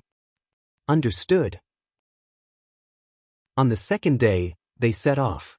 The 3 airships slowly rose into the air, smoothly reaching several tens of thousands of meters in the air. The air here was thin, but it was very stable. All the weather changes happened below and the surroundings were empty. Even if they entered the forest, they wouldn't see any demon beasts. The 3 large airships slowly moved towards the forest of chaos like this, preparing to connect Miracle Commerce and Oldman Small Town. In a few days, Oldman Small Town would be able to use products like radios. Nangong Yun led the 3,000 trained Berserker heavy infantry into the forest from southern state, beginning a long journey. Chapter 371. There was no doubt that Oldman Small Town would be filled with waves. This mine that the dwarves had operated for 100 years would actually be turned into a small underground city. It would have a complete water circulation system, indoor plantations, strong defenses, and comfortable houses. It would be the edge of the forest of chaos and one of the safest places to live. The dwarves publicly announced that Oldman Small Town would be the edge of the forest of chaos, the safest and most prosperous market. The dwarves even welcomed the various clans to live here, making Oldman Small Town their common home. All the powers that protected the small town would share the taxes and wealth of the small town according to their contributions. This incomparably novel management model was spread in the nearby temporary towns through the posting of notices everywhere. Within a few days, it had spread to the surrounding hundreds of kilometers. Everyone was dumbfounded by this method. Common management? Shared benefits? Long-term development? When did the dwarves become this naive? Could it be the dwarves didn't know that the forest was a group of people who ate alone? They never pursued a long-term, only daring to make a one-time deal. Everyone followed the cruel dark forest law, wishing they could hide in the darkness and not be discovered by hunters. However, the dwarves were like a group of people standing around a bonfire shouting, "Quickly come over, I'm here." This kind of bold method would definitely bring disaster.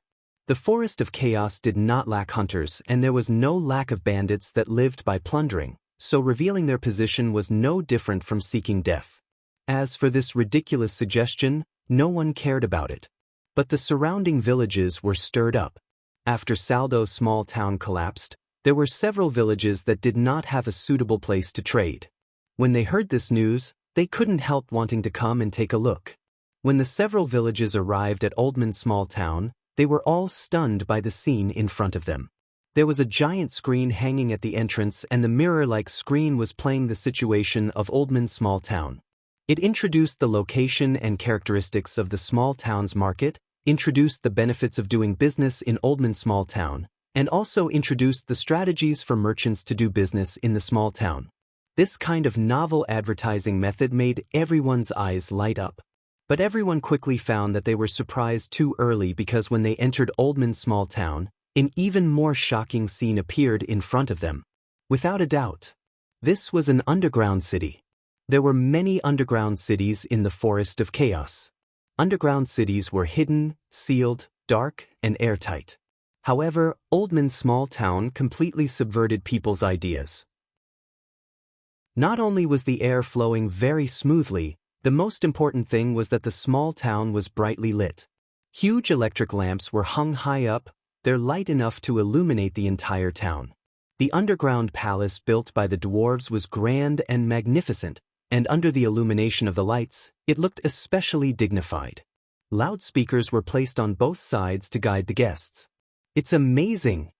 The village chief of Rabbit Village looked at the light in amazement. "What kind of light is this? It doesn't look like a crystal lamp, so why is it so bright?" When people entered the Oldman Small Town's market, they found that it was deserted and there were almost no people here, but the dwarves had already listed some goods. Of course, they came from Miracle Commerce.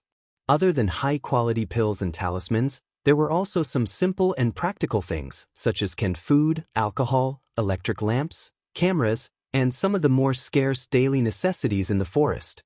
Chu Tian handed over all the goods to the dwarves to sell, and the profits were very generous. The ingredients of these goods weren't high quality, but the goods were very fresh, which immediately attracted the attention of the villagers. Some people bought a batch of goods and went back. As long as someone tried. Then it would be much easier. Oldman Small Town's special goods were spread through other black markets, small towns, and underground markets. In just a few days, there were more and more people coming to Oldman Small Town. It was the same as before, most of them were people from small villages. The Oldman Mines market did not just sell goods, it also bought various resources, demon beast meat, herbs, ores, and leather. As long as it was a common material, they would buy it and the price given was very fair. People became even crazier. The villages could more or less take out a few of these things. If they were taken to other markets, they wouldn't even be sold for half the price in Oldman Small Town. With a simple comparison, even a fool would make the right choice. The enticement of the Oldman Small Town's official market attracted a lot of people. In around a week, there were over 100 small villages and small tribes that came to the small town, becoming more and more popular. There were even people from far away who were prepared to make the long journey here to trade. From the moment Oldman Small Town was opened until now, there were no hunters or bandits that came to loot it. People analyzed the reason and finally came up with a reasonable conclusion. First, there were 5,000 brave dwarves in the Oldman mines. Normal small-scale hunters and bandits did not dare take the risk. Second, the Oldman mines had already been looted once and the most valuable weapons and equipment had been taken away.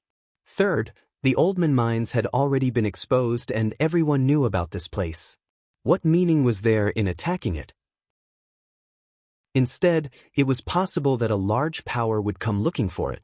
Fourth, the Oldman mines had begun to openly recruit allies. The goods that came from the market clearly did not come from the hands of the dwarves.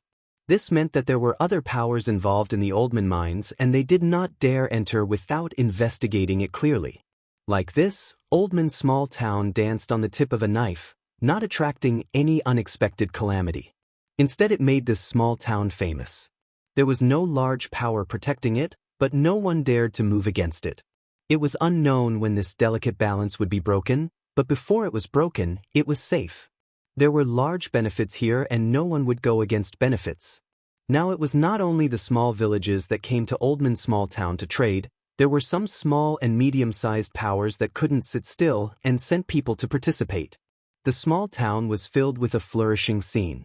The dwarves were very happy about this because after the small town's market was opened, not only would they receive a high percentage of the goods sold by Miracle Commerce, they would also receive a bit of profit from other transactions. If this continued, the dwarves would quickly become rich. The dwarf chief came looking for Chu Tian with a worried expression. Although the market is lively, no one is willing to become our ally and defend Oldman with us. If this continues and the small town becomes more prosperous, it will eventually attract a disaster. When strength and wealth were not equal, it was the time of crisis. Once Oldman Small Town became prosperous, the accumulated wealth of the small town would increase and there would be more and more resources. When it reached a certain level, it would attract people's greed. Don't worry, this is very normal. Chu Tian was very confident in the development of the situation. Oldman Small Town has just been established and this kind of joint management is a new concept in the forest. When something new appears, people will need more time to observe it. Moreover, because the small town is open to the public, we will be at the heart of the struggle. It is normal for others to question our strength, so what we need now is a chance to display our strength. The Oldman Small Town's management model was indeed very advanced in the Forest of Chaos. With many powers managing it, the small town's profits would be shared.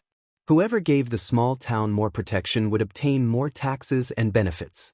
He believed that some medium-sized and large-sized powers would be interested in this and send a part of their forces to the small town, forming a joint security force. Like this, the marauders would not dare act rashly.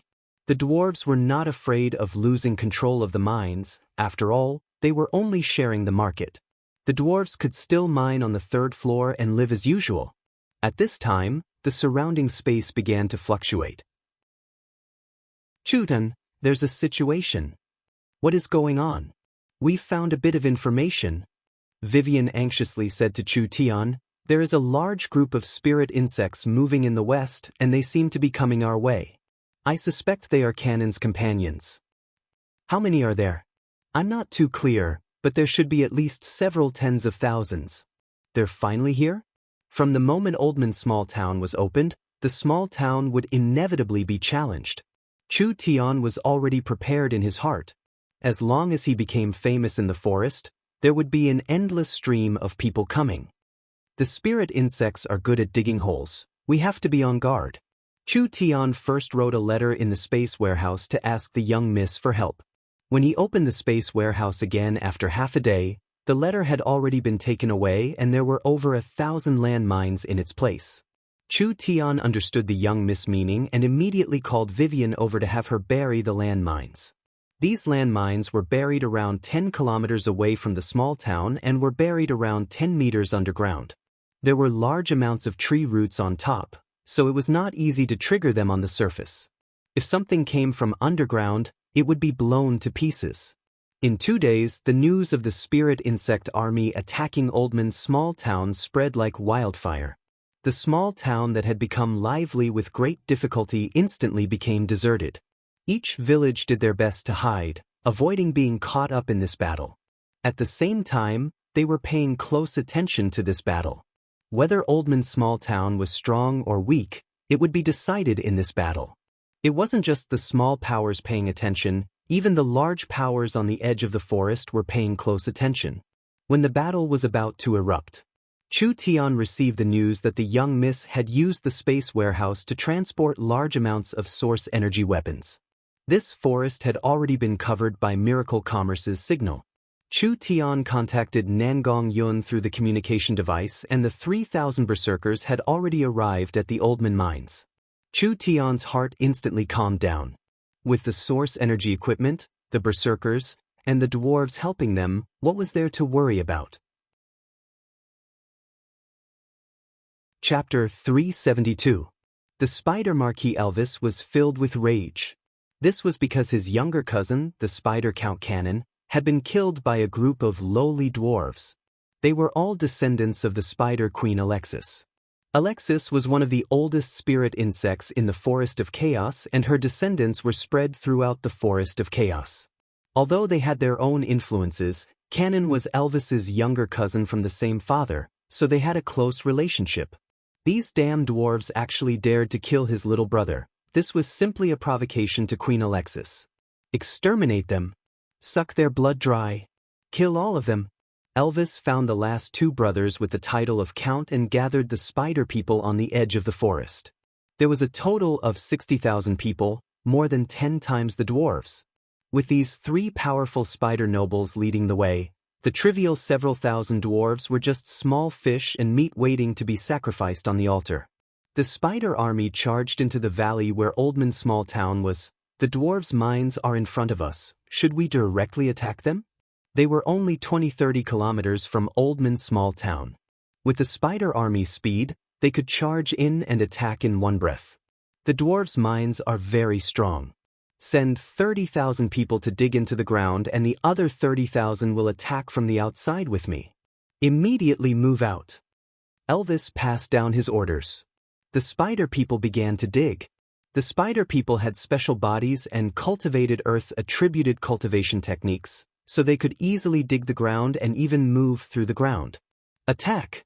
Seeing that half of the army had entered the ground, Elvis did not plan on scouting.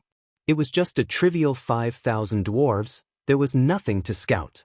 They would just charge forward and tear them to pieces. However, just as Elvis gave his order, a girl's figure appeared in front of the spider army. This girl was wearing tree clothes and a flower crown.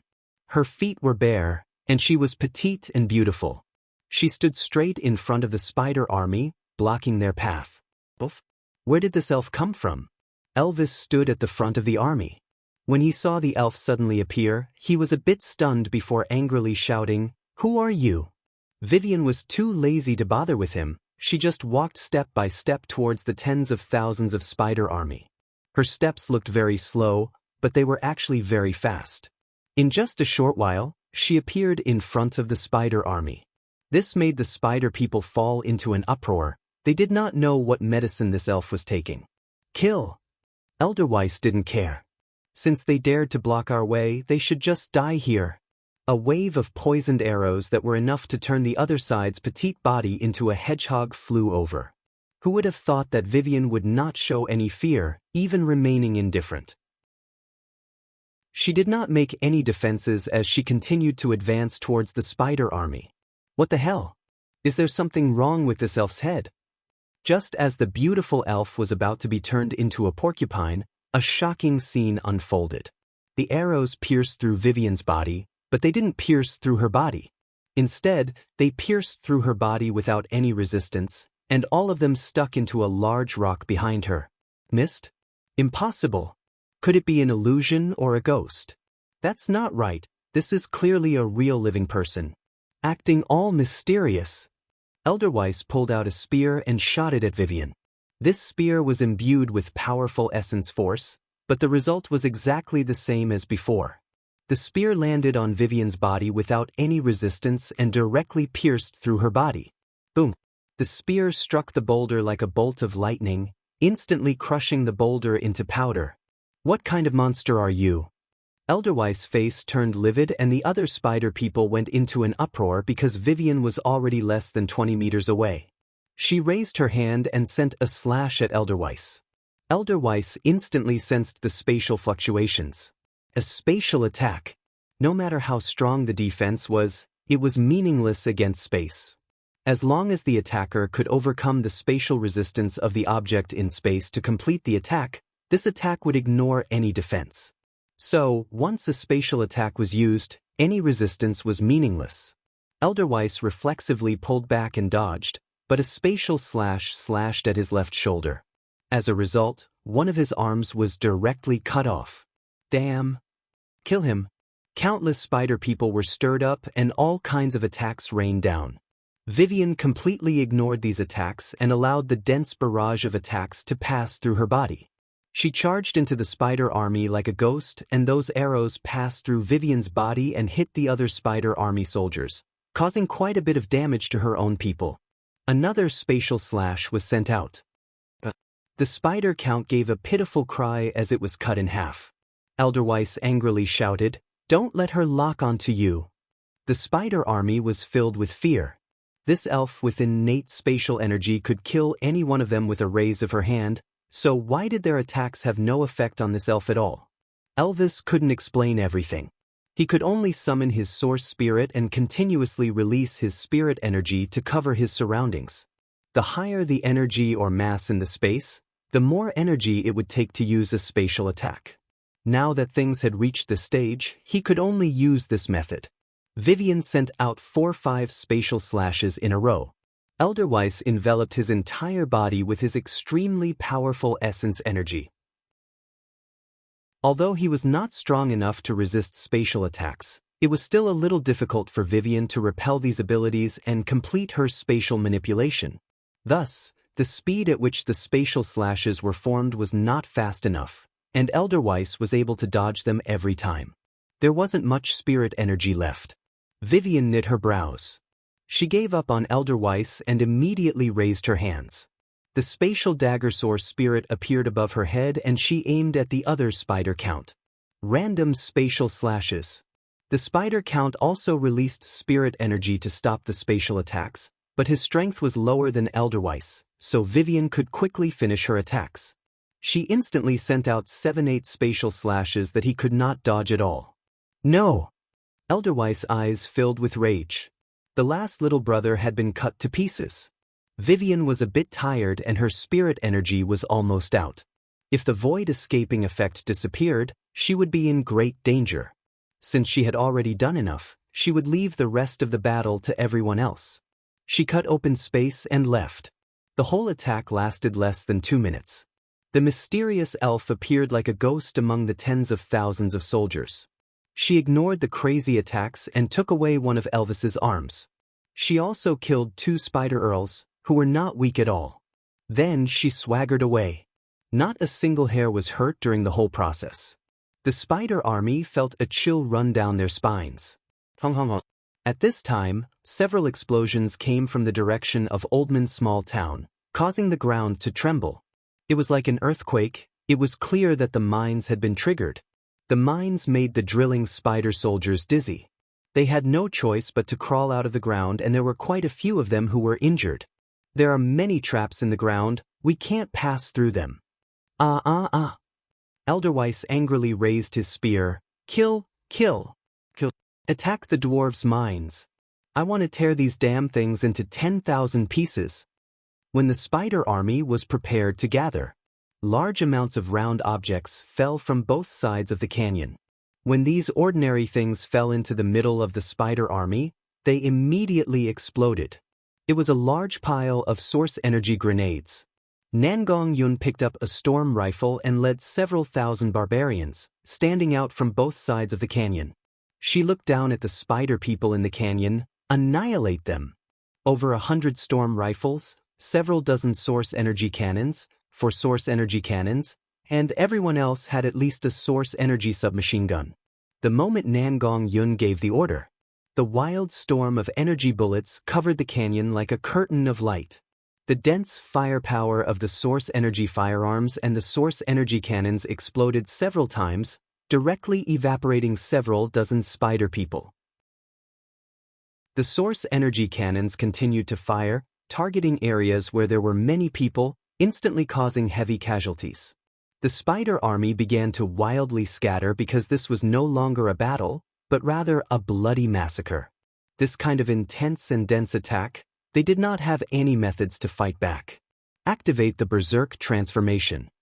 Nangong Yun saw that the bullets were almost used up and immediately used the loudspeaker to loudly order, "This is your chance to gain merit. Let them see the might of a berserker." The 3,000 barbarians let out inhuman roars. They put down the burning hot guns in their hands and their bodies turned red. Their meridians were like centipedes twisting under their skin, and their eyes could no longer be seen, only leaving behind a wild scarlet color. The 3,000 barbarians raised their incomparably heavy, profound iron weapons and jumped down from both sides of the canyon. There was no formation or tactics, they were like meteors falling from the sky. They only had a single goal in their minds: kill the enemy and gain merit. The barbarian berserker swung his battle axe at a spider race soldier. That terrifying strength shattered the other side's armor and weapon, instantly collapsing a large part of the mountain. That spider race soldier had already turned into a pile of bones, flesh, organs, and armor that had been crushed into a ball. There were no fancy cultivation techniques, just incomparably pure strength, a strength without any embellishments. The barbarian berserkers released their strength to the limit. As long as the spider people were hit by their weapons, even if it was just a little bit, they would be crushed to pieces. The barbarian berserkers had a thick, profound iron armor that the spider people found hard to break. Moreover, they had lost their sense of pain and fear, only having a wild rage and a desire to kill. They were simply a group of human meat grinders that could not be stopped.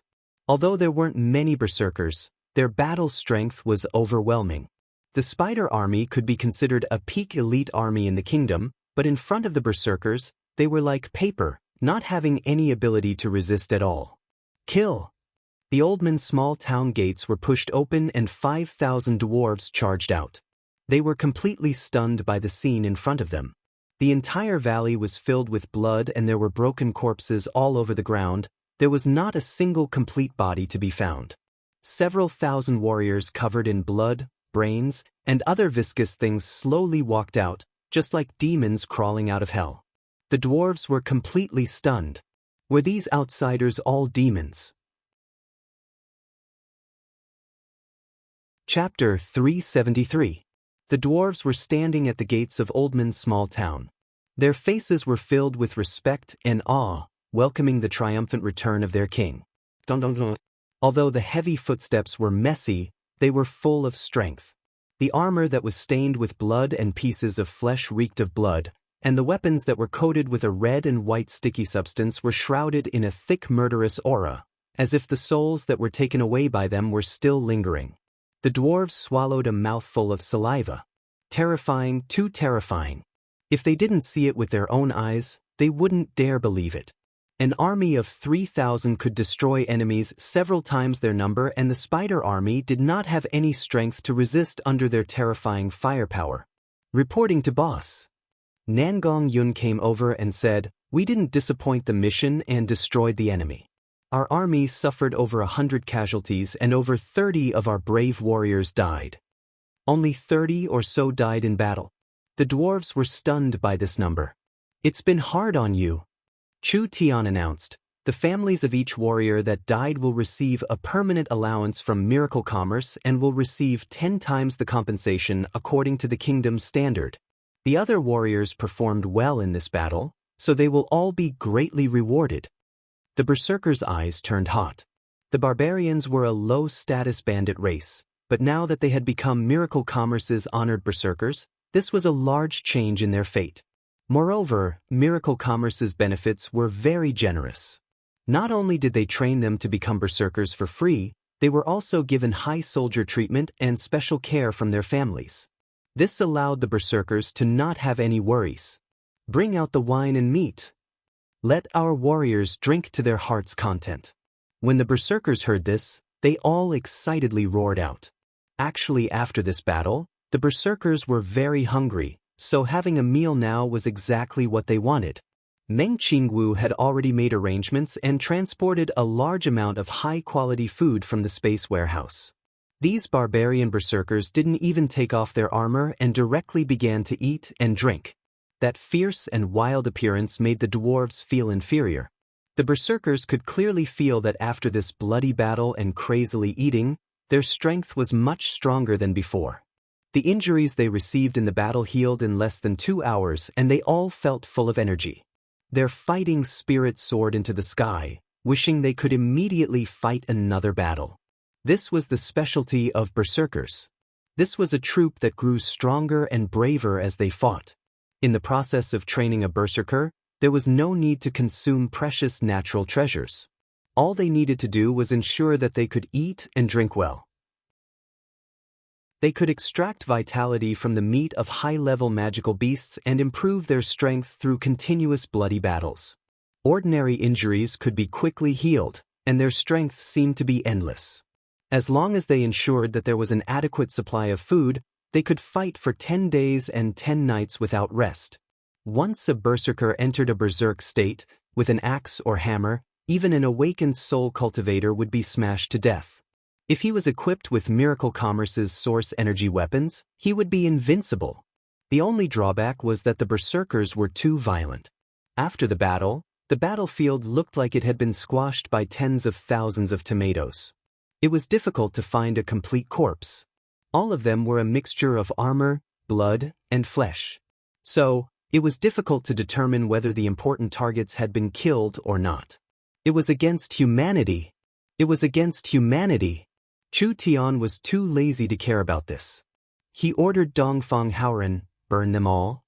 After Dongfang Haoren experienced the strength of the berserker army, he was filled with admiration towards Chu Tian. If Chu Tian had appeared in southern Xia 5 years earlier, no, 2 years earlier, or even a year earlier, would southern Xia have fallen to this point? Yes. Dongfang Haoren led people to clean up the battlefield. Large amounts of corpses were piled up into several small mountains. Finally, at dusk, a fire was lit and they were instantly burned to ashes. Black smoke slowly filled the forest. This was the smell of death. The nearby races were all looking in the direction of Oldman's small town. When they saw the black smoke rising, they knew that the battle was already over. Oldman's small town was holding an important meeting. There was a large round table filled with people. Half of them were humans, half of them were dwarves, and there was even an elf who was currently discussing something. Finally, the dwarf chief stood up. After our dwarf elder group's evaluation and discussion, we have allowed the berserker army to be stationed in the small town, becoming the protectors of Oldman's small town. Their battle strength is over 75% of the small town's total battle strength, so Mr. Chu Tian already has at least 75% of the small town's ownership. The other dwarves nodded to each other. This was a conclusion that everyone was satisfied with. Actually, the barbarian berserker army was over 75% of the small town's battle strength. Perhaps it was over 90%. Only Chu Tian and Chu Tian's team were willing to deliberately underestimate themselves, leaving the dwarves a bit of face and also giving the dwarves a bit of benefits. Mr. Chu Tian's army is the strongest protector of the small town, and you have obtained the most ownership of the small town, as well as the approval of the dwarf elder group. According to Oldman Small Town's new management plan, you will automatically become the mayor of Oldman Small Town. I hope you can properly manage Oldman Small Town and bring prosperity to Oldman Small Town. Meng Yingying, Vivian, and the others revealed looks of joy. The small town was small, but it was still a town. In the chaotic forest of chaos, he had his first territory. Starting from being the mayor of the small town, this was a good start. Chu Tian was very satisfied with this result. Many thanks for the dwarves' trust. I will do my best to contribute to the development of the small town. Before Chu Tian helped the dwarves take back the mine, he had already had his eyes on this place. The Oldman mine had been built by the dwarves for over 100 years, so it was now very complete and sturdy. The surrounding terrain was easy to defend, and adding in the fact that it was on the edge of the forest of chaos, it wouldn't attract the attention of any large characters. There were no strong enemies around, so it met Chu Tian's requirements. However, Chu Tian was not stupid enough to directly make this request to the dwarves. The dwarves had a strong sense of territory, so this matter could only be handed over by them. He couldn't take the initiative to ask the dwarves, otherwise it would arouse the disgust of the dwarves. Therefore, Chu Tian did not reveal his goal. He first obtained the dwarves' gratitude and trust before inciting the dwarves to reform the Oldman mine. After the reform of the Oldman mine, the mine was the mine and the small town was the small town. In fact, it had become two different areas. The dwarves' mine still existed, but only 40% of it was used as the dwarves' permanent living area. The other 60% was turned into a small town, which was used as a completely open area for reform. Finally, Chu Tian led his army into the small town. Chu Tian's strength quickly surpassed the dwarves, and the dwarves were willing to give the mayor position to Chu Tian. Actually, the dwarves did not lose out. The dwarves still had the mine, they just outsourced the residential area and empty space they didn't need.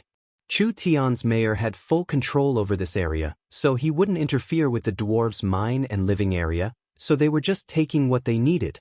The Oldman small town was like a joint construction project. The dwarves were the initiators and the largest shareholders. Now that Chu Tian had decided to invest in the small town, Chu Tian's shares had increased to 70 to 80% and the dwarves' shares had decreased to less than 20%. Chu Tian had become the largest investor in the small town and naturally became the mayor. The dwarves had paid a bit, but they had gained a lot. First, their safety was greatly guaranteed, solving an urgent problem. Next was the potential income and future appreciation. The dwarves always had shares in Oldman Small Town, so even if they didn't do anything each year, they would still receive dividends. Moreover, the more prosperous Oldman Small Town was, the more the mine would increase in value. 40% of the area was in the hands of the dwarves, and the dwarves could use this area to earn large amounts of profit. Chu Tian was the mayor. Since he was the mayor, of course he had to do something. Chu Tian directly proposed to the dwarves, "We need to find more reliable partners. The more allies we have, the faster Oldman Small Town will develop and our position will become more stable." Chu Tian had already thought it through. In a place like the Forest of Chaos, Miracle Commerce could not do it alone. If Miracle Commerce wanted to quickly gather their strength and expand their influence, they had to distribute the benefits to more people and gain more allies for themselves. This way, they could quickly open up channels for their company. The outcome of this battle caused a large wave in the forest. Oldman Small Town's fame rose on the edge of the Forest of Chaos.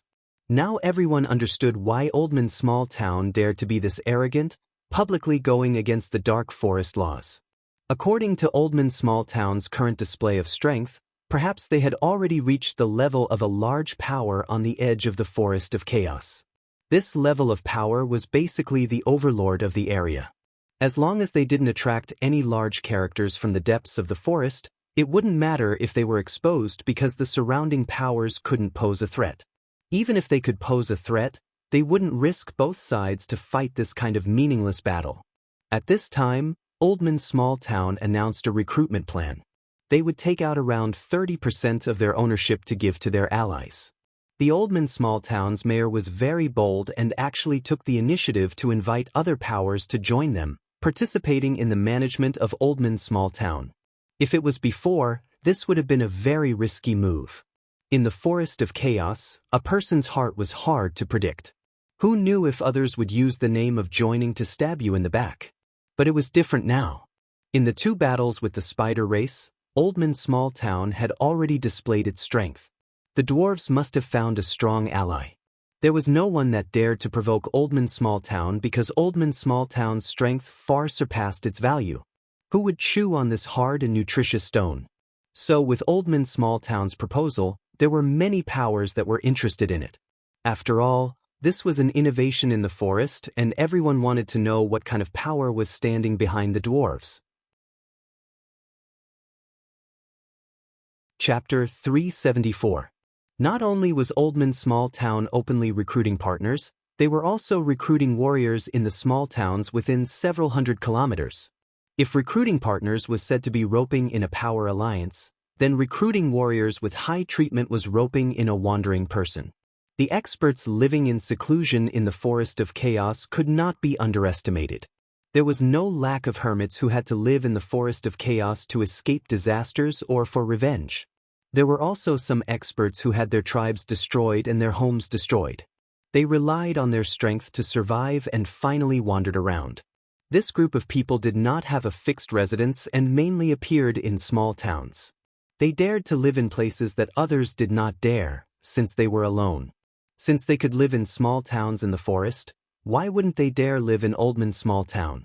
Not to mention that after joining Oldman Small Town, they would have a high status and treatment. During this period of time, there were many people coming to join. The matter of Oldman Small Town opening their alliance made quite a few surrounding powers interested. This kind of innovative management method made these people think about it, and finally some tribes decided to give it a try. There was an orc tribe, an ogre tribe, a wolf tribe, and a bear tribe among them. The 4 great tribes were first-class powers in the surrounding 1,000 miles. Although they did not dare ignore the dark forest law, they would not move around like the small and medium-sized powers. This was because as long as they were not coveted by the experts in the depths of the forest of chaos, it was fine if their living area was exposed. The 4 tribes sent out envoys at around the same time, and they arrived at Oldman Small Town at almost the same time. On one hand, they were here to investigate, but on the other hand, they were here to gain a deeper understanding of Oldman Small Town's system. Oldman Small Town could accommodate over 100,000 people, and this was under the condition of being self-sufficient. If Oldman Small Town gave up on being self-sufficient and relied on miracle commerce to supply them with food and supplies, it would not be a problem for the number of people to increase by 3 times. This was something the other tribes in the forest would find hard to achieve. No matter how strong the tribes were, they could only move around 100 kilometers. All their food, leather, materials, and supplies were obtained from within their range of movement. It was because of this that any tribe's development would have their own bottleneck. When their population reached a certain amount, the resources within their range of movement would not be able to support that many people, which would trigger a survival crisis. As for how to solve this crisis, it was very simple. The first was to move and find an area with more resources. The second was to split. A tribe would split into 2 tribes and the population would be scattered, reducing the pressure on survival. The third was war. Not only could war consume too much population, but it could also plunder other people's resources to replenish themselves. Any tribe or small town in the forest of chaos would have a development bottleneck. Oldman Small Town did not have this kind of bottleneck. Oldman Small Town could give up on being self-sufficient. With the support of the spatial transportation system and the entire southern Xia, supporting several million people in theory was not a problem. The 4 tribe messengers were very satisfied with Oldman Small Town's scale and environment. There was modern technology everywhere in the small town which made these tribes feel very pleasantly surprised. Oldman Small Town was in the valley and it was an underground city. To most races, it was a very strong city. There were also 5,000 excellent dwarven craftsmen here, who could continuously forge high-quality equipment and machinery for the town. If they could become partners of the town, then it would be much more convenient to buy dwarven equipment, which was something that the major tribes especially valued. After the emissary toured the town for a few days, Oldman's small town's mayor held a meeting. The green-skinned orcs with large fangs, the ogres that were twice as tall and 4 times as strong as humans, the wolf spirit beast that the southern summer humans considered a great enemy, and the bear spirit beast that he had never seen before, but was one of the strongest spirit beasts. When these several races sat at the same table at the same time, everyone had a strange feeling in their hearts. Actually, these fellows' hearts were also very strange. They thought that the Oldman small town's mayor would be a dwarf or a barbarian, but who would have thought that the fellow sitting in front of them would actually be a white-looking young human? Humans were one of the most civilized races on the continent, and their technology developed very quickly. However, there weren't many humans in the Forest of Chaos, so they did not have a deep impression of humans. Only they couldn't understand how a human like this could become the mayor. The dwarf chief introduced, "This human is the founder of Miracle Commerce, Chu Tian. He and his army have the highest proportion in the small town's allied army, so he was elected as the mayor. Since everyone wants to join the small town's allied army, then please take a look at our small town's management rules." Chu Tian had specially prepared a document in 3 languages, separately written in the orc, ogre, and spirit beast languages. These documents are very clearly written. Oldman Small Town will open up 30% of the territory to recruit allies. Allies do not need to invest any materials or money, they will only be distributed according to the small town's allied army. The first time they join cannot exceed 5%. We need the most elite soldiers. After the soldiers enter the small town, unless the tribe asks to withdraw from the alliance, the original tribe will not be allowed to control them. The soldiers that join the small town's allied army must follow the small town's rules, otherwise they will be considered a violation. Wait. An orc shouted out in a somewhat dissatisfied voice, "Why should our soldiers be managed by you?" That's right. The wolfman also expressed his dissatisfaction. "My tribe's soldiers must be managed by my tribe." Chu Tian gave 2 cold laughs. Isn't this request a bit laughable? A territory can only have 1 will and 1 voice, otherwise it will fall into chaos. You don't want to pay an army in exchange for a chaotic town without a future, right? For the safety and development of the small town, this is a basic principle that cannot be changed. This was a must. If the army was stationed in Oldman Small Town and the tribes could freely control the army, wouldn't that be inviting a wolf into the house? What if they rebelled in the future? Although Chu Tian liked to take risks, he wasn't that stupid. Therefore, the foreign troops would be forcefully divided and then given to the barbarians or dwarves they trusted. Using time and systems, they would slowly turn them into their own army. Only by doing this could they ensure that there would be no trouble in the future. The foreign races discussed it with each other. A bear tribesman stood up. "Even if we accept this request, each person can only have 5% of the small town. This is too little. Even if the small town becomes prosperous in the future, we won't get any money. Our bear tribe soldiers, if we send 1,000 elites, their battle strength will surpass this ratio." The bear tribe was very confident in their soldiers. But the ogres were even more confident than the bear tribesmen. The ogre's tall and sturdy body stood up. "Our ogres are invulnerable and have boundless strength. We only need 500 soldiers to surpass this ratio." The barbarians and dwarves, although they were not bad soldiers, how could they compare to the incomparably large and dangerous ogres? Chu Tian revealed a faint smile. "This battle strength is not just words. As for how much it should be, we still need to evaluate it. Relax, our evaluation is very fair and we won't let the allies suffer a loss.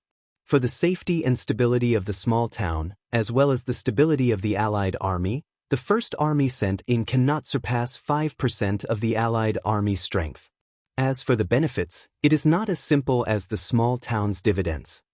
The 4 foreign races were stunned. Then what other benefits are there?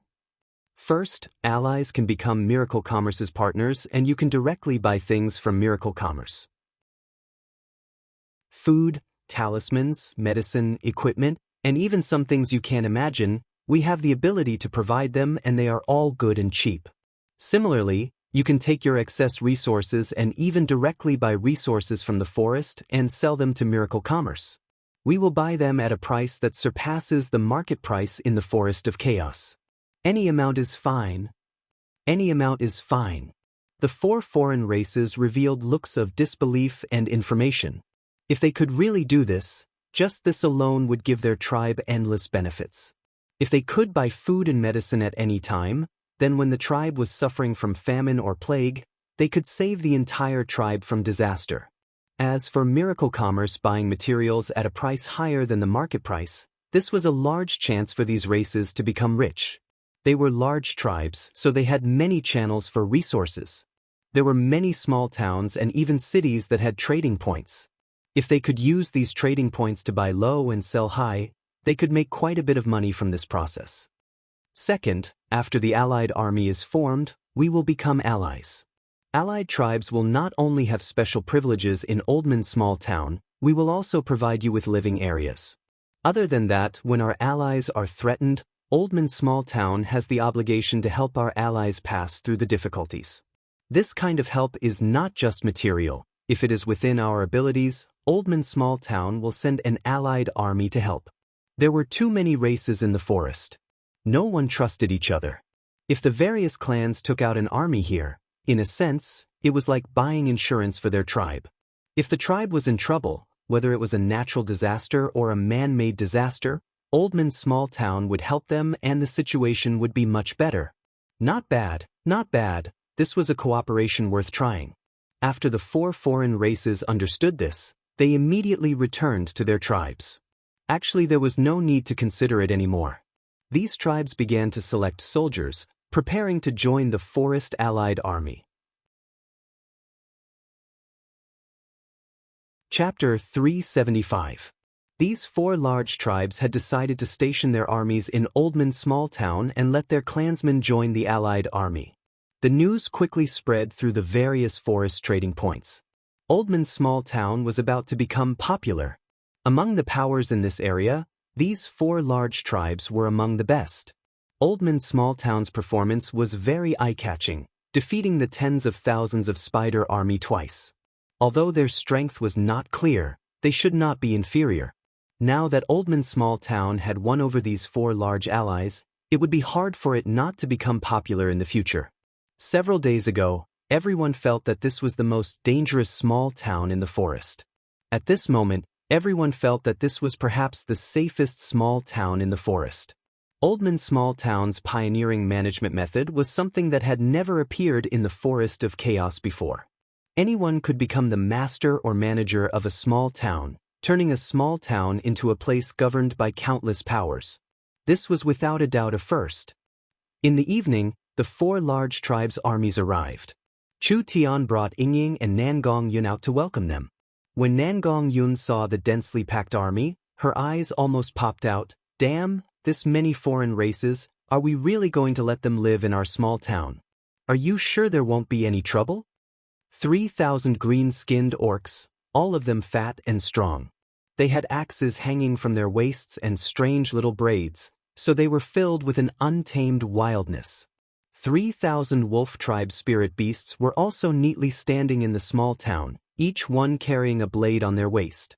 These wolf tribe people were experts in tracking and their claws were sharp weapons, easily tearing apart the enemy's body. 1,000 bear tribe spirit beasts were like 1,000 iron towers, each one being close to 3 meters tall.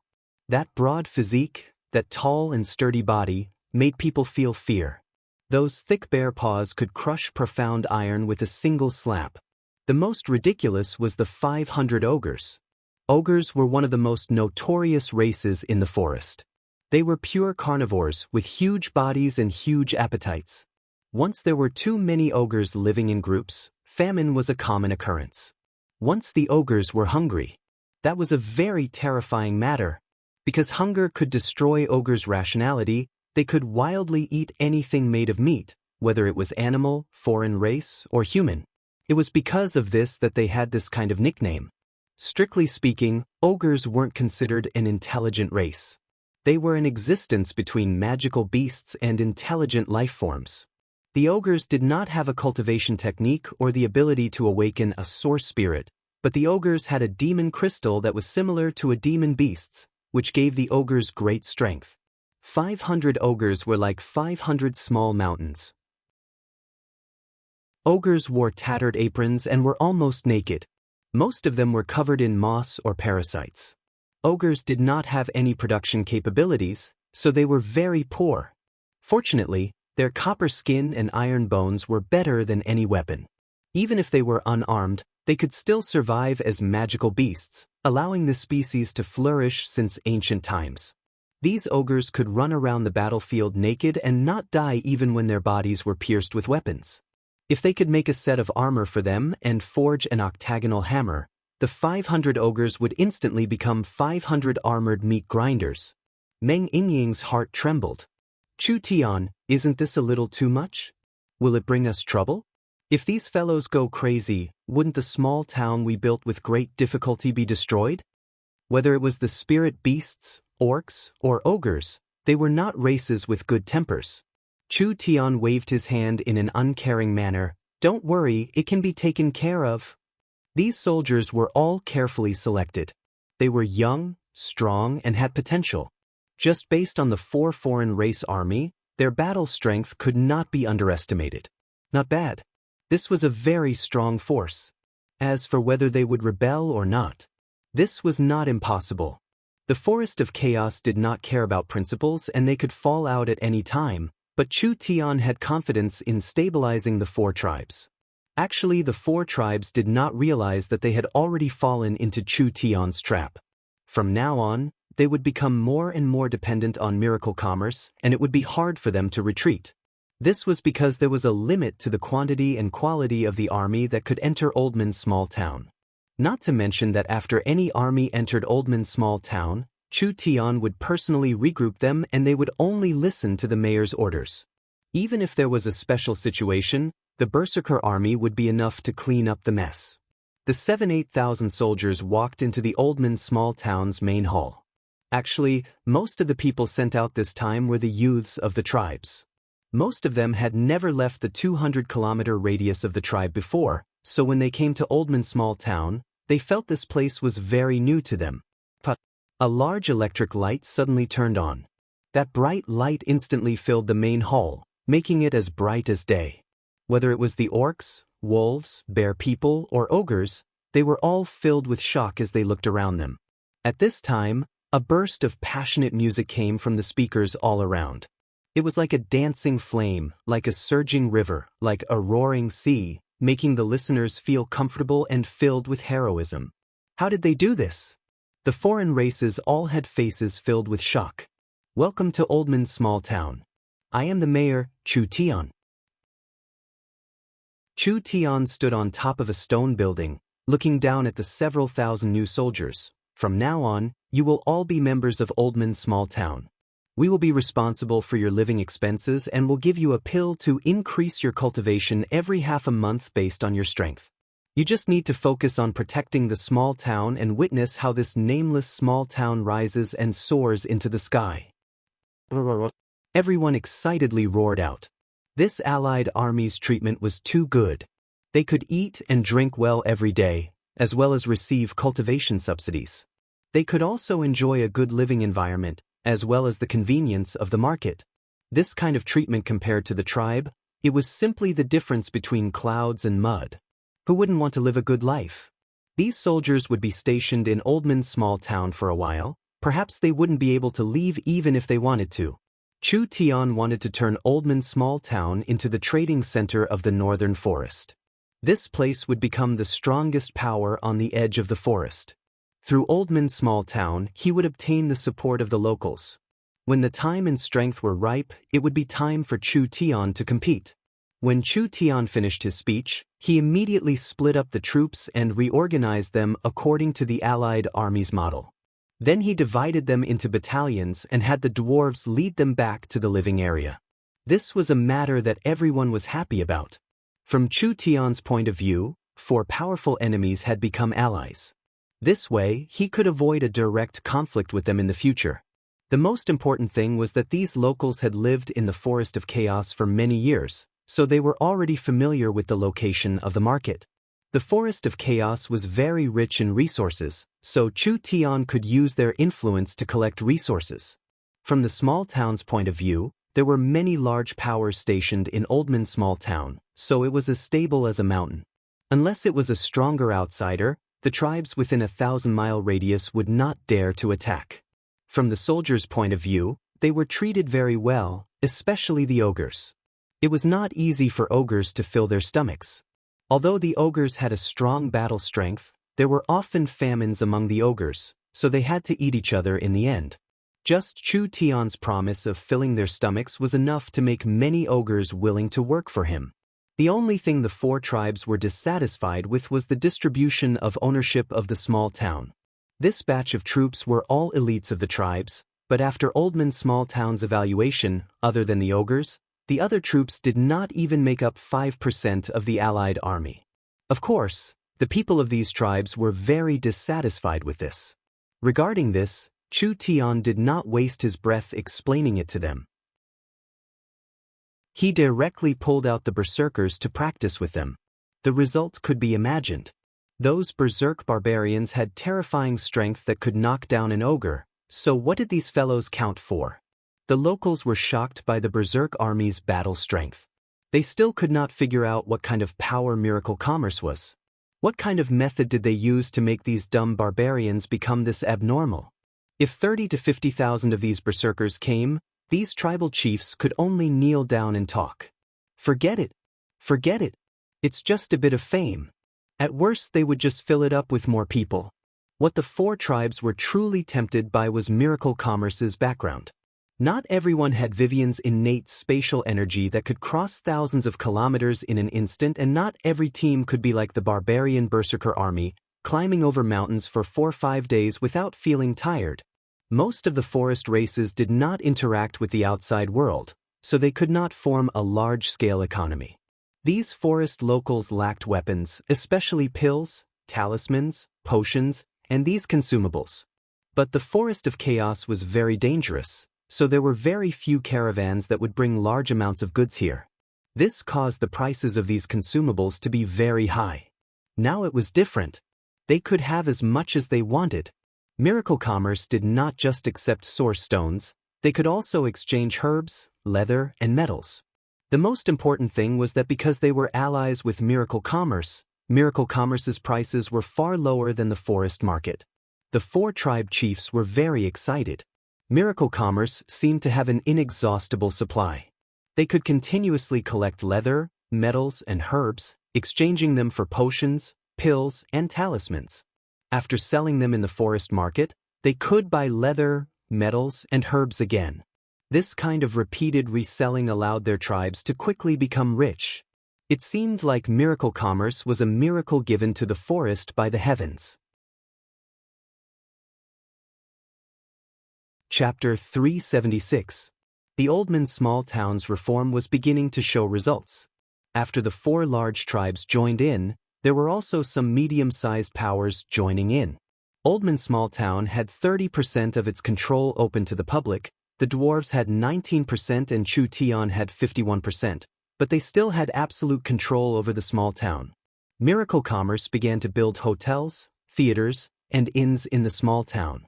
They were prepared to turn this small town in the forest into a modern city, greatly enriching the lives of the townspeople. Oldman Small Town's popularity increased day by day. With this speed, it would soon become the largest power on the edge of the forest. But Chu Tian also needed to prepare for a rainy day. The small town was becoming more and more prosperous, and it was only a matter of time before it attracted the attention of the large characters in the forest. With Miracle Commerce's current strength, it was fine for them to fight on the edge of the forest, but it was still too early for them to be involved in that level of battle. Miracle Commerce had the support of the entire country of Southern Xia behind them, but Southern Xia was just a small country in the end. Moreover, Southern Xia was far away from here, so they couldn't send reinforcements even if they wanted to. So, facing the true giants in the forest, they could only quickly develop themselves and grow before they could react. Or they could gather more allies and form an alliance that could protect themselves. Chu Tian. When Chu Tian heard Meng Yingying's shout, he didn't even have time to turn around before this girl charged into Chu Tian's room like the wind and excitedly shouted, "There are several pieces of good news." Chu Tian looked at her with a strange expression. "What kind of good news?" The dwarves said that they found a large crystal mine in the forest several decades ago. It was around 400 miles from here, and elder sister Nangong went with the dwarves to confirm it. She even took a few pictures and sent them back. "Take a look." Chu Tian was a bit moved because from the pictures in Meng Yingying's hands, there was no doubt it was a crystal mine. Only the oil flowing in the oil field was actually silver oil, which was completely different from the white oil in South Sky City. The energy level of the crystal oil would affect its color. The lowest grade was white, the middle grade was silver, and the highest grade was golden. In other words, this oil mine discovered by the dwarves a few decades ago was actually a silver crystal oil mine. Its value was not ordinary at all. The energy intensity of silver crude oil was about 20 times that of white crude oil. If the silver crude oil could be made into source energy batteries, it could be used to activate third-level and above source energy arrays. Therefore, it could be used to create even higher-level technology, especially suitable for maintaining a large-scale space warehouse. If it could be used to create source energy weapons, its might was not something the white crude oil could compare to. "All right." Chu Tian nodded in satisfaction. "Find someone to survey the vicinity of the location. I want to know the distribution of forces nearby and the specific size of the oil mine." For the current miracle commerce, the silver crystal oil was still a bit too early. However, it was something that would be used sooner or later, so it was never wrong to prepare first. The forest of chaos environment couldn't compare to southern Xia. Although there were rich resources everywhere, it wasn't easy to develop them. The locals in the forest were very sensitive, and the slightest movement would cause a reaction. Not to mention that the crystal oil was a dangerous item. If it was destroyed by someone, it would be a large loss. Elder sister Nangong has personally led people to survey it. You can relax 100 times. Meng Yingying said this and then suddenly said, "I just talked to elder sister." The 2 warehouses Miracle Commerce bought in Southern State are about to explode from all the materials being transported over. They have harvested over 400 level 2 sacred herbs in this period of time. There are over 300 low-grade sacred herbs, 60 middle-grade sacred herbs, 20 high-grade sacred herbs, and 5 top-grade sacred herbs. 5 top-grade sacred herbs. Each sacred herb in southern Xia was very precious.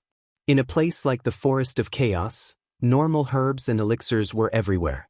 Even sacred herbs were common in demon beast nests and could be obtained as long as one was willing to take the risk.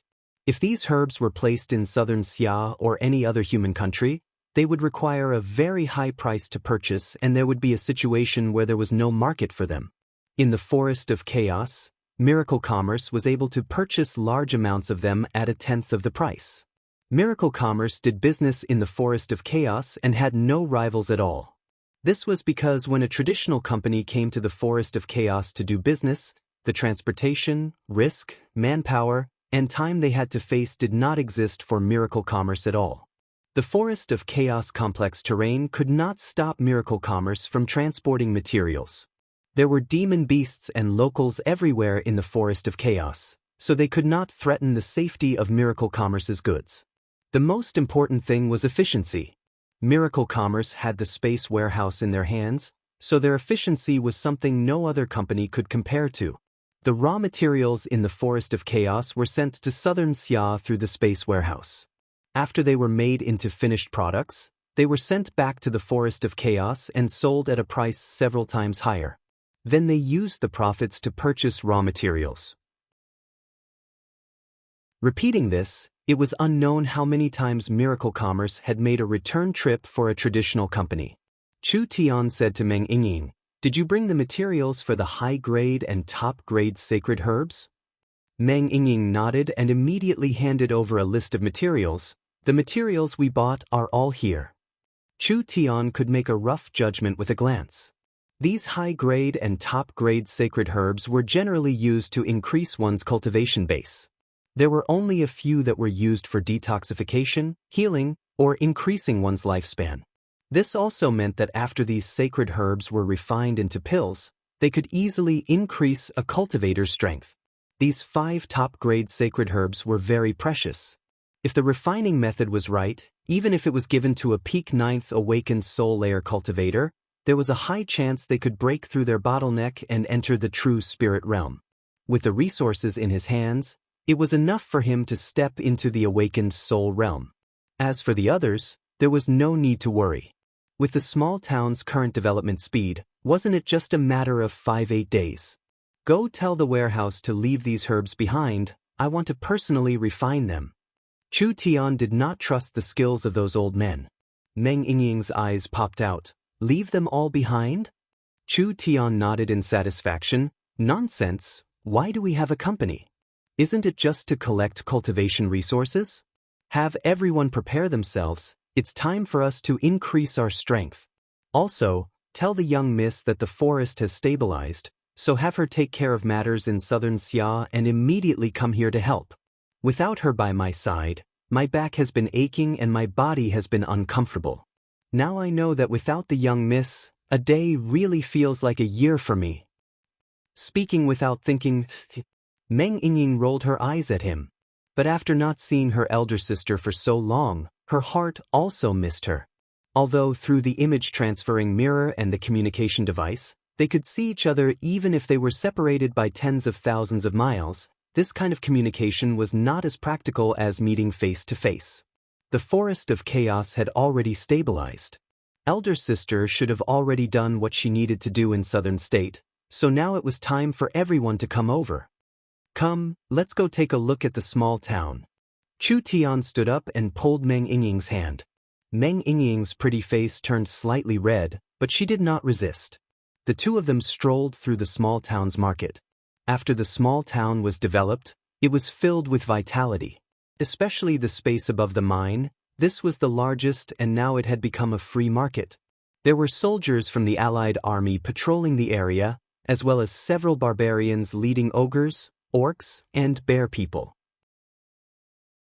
With this kind of powerful patrol team, no one dared to cause trouble in Oldman's small town. Several goblins were bargaining with the rabbit people, hoping to buy a herb from the rabbit people at a low price. In front of them, there were 2 gnome merchants selling some strange tools to the big-eared monsters. Not far away, there was a group of rat people carrying rare ores, looking for buyers. All kinds of languages and races intertwined in this small town in the belly of the mountain. These very weak races had always lived in the lowest levels of the Forest of Chaos, but now in Oldman's small town, they dared to openly do business. At this time, a young ogre holding a large basket passed by the two of them. Although it was a young ogre, it was much taller than Chu Tian and Meng Yingying by a lot. Its thick arms were around the size of Chu Tian's thighs. The ogre held up some local specialties. There were some fruits and some demon beast cores. He said in broken human language, "Cheap. Buy some." Meng Yingying took out a complete low-grade source stone and placed it in his rough hand. Then he randomly picked a few things and the little ogre immediately excitedly gave his thanks. The little ogre ran into the Miracle Commerce Hotel and bought a large pile of Miracle Commerce canned meat. Ogres did not have any resistance to canned meat. The Oldman small town hotel was already built, but it was different from the hotels in the city. Although there were spirit beasts, orcs, and dwarves in the Oldman small town hotel, the hotel did not rely on business to make money. This hotel being opened here was more like an experience store for the forest races. The winemaking and cooking techniques in the forest were very poor. Miracle Commerce's wine was fermented by source energy arrays and Miracle Commerce's food was cooked by source energy arrays. Therefore, the Oldman small town hotel mainly sold large orders of wine and canned food. After the dwarves tasted the Miracle Commerce's wine, they immediately ordered 500 barrels from Miracle Commerce. When the various tribes' warriors tasted the Miracle Commerce's food, they looked up into the sky and cheered. They had lived all these years in vain. Then Miracle Commerce bought over 100,000 cans of canned food. Miracle Commerce opened a medicine store and talisman shop in the small town. Although it looked like retail on the surface, the true profit came from the large orders from the tribes. No matter how much demand there was, Miracle Commerce could always send it to them like magic. This speed and efficiency was very high, like everything was already prepared. But the mine was so small, how could it store all these things? They had been observing for several days, but they had never seen Miracle Commerce's caravans enter or leave. Miracle Commerce's mysterious abilities made the locals feel even more awe towards it. As for Chu Tian, he saw the small town slowly develop in the direction he wanted and his heart was filled with joy. But at this time, this is bad. Feng Kaidai ran in front of Chu Tian in a panic. There are many elves outside. Chu Tian was stunned. Elves? Where did these elves come from? Feng Kaidai swallowed her saliva. I don't know where they came from, but from their tone, it seems like they are looking for the princess. I'm afraid.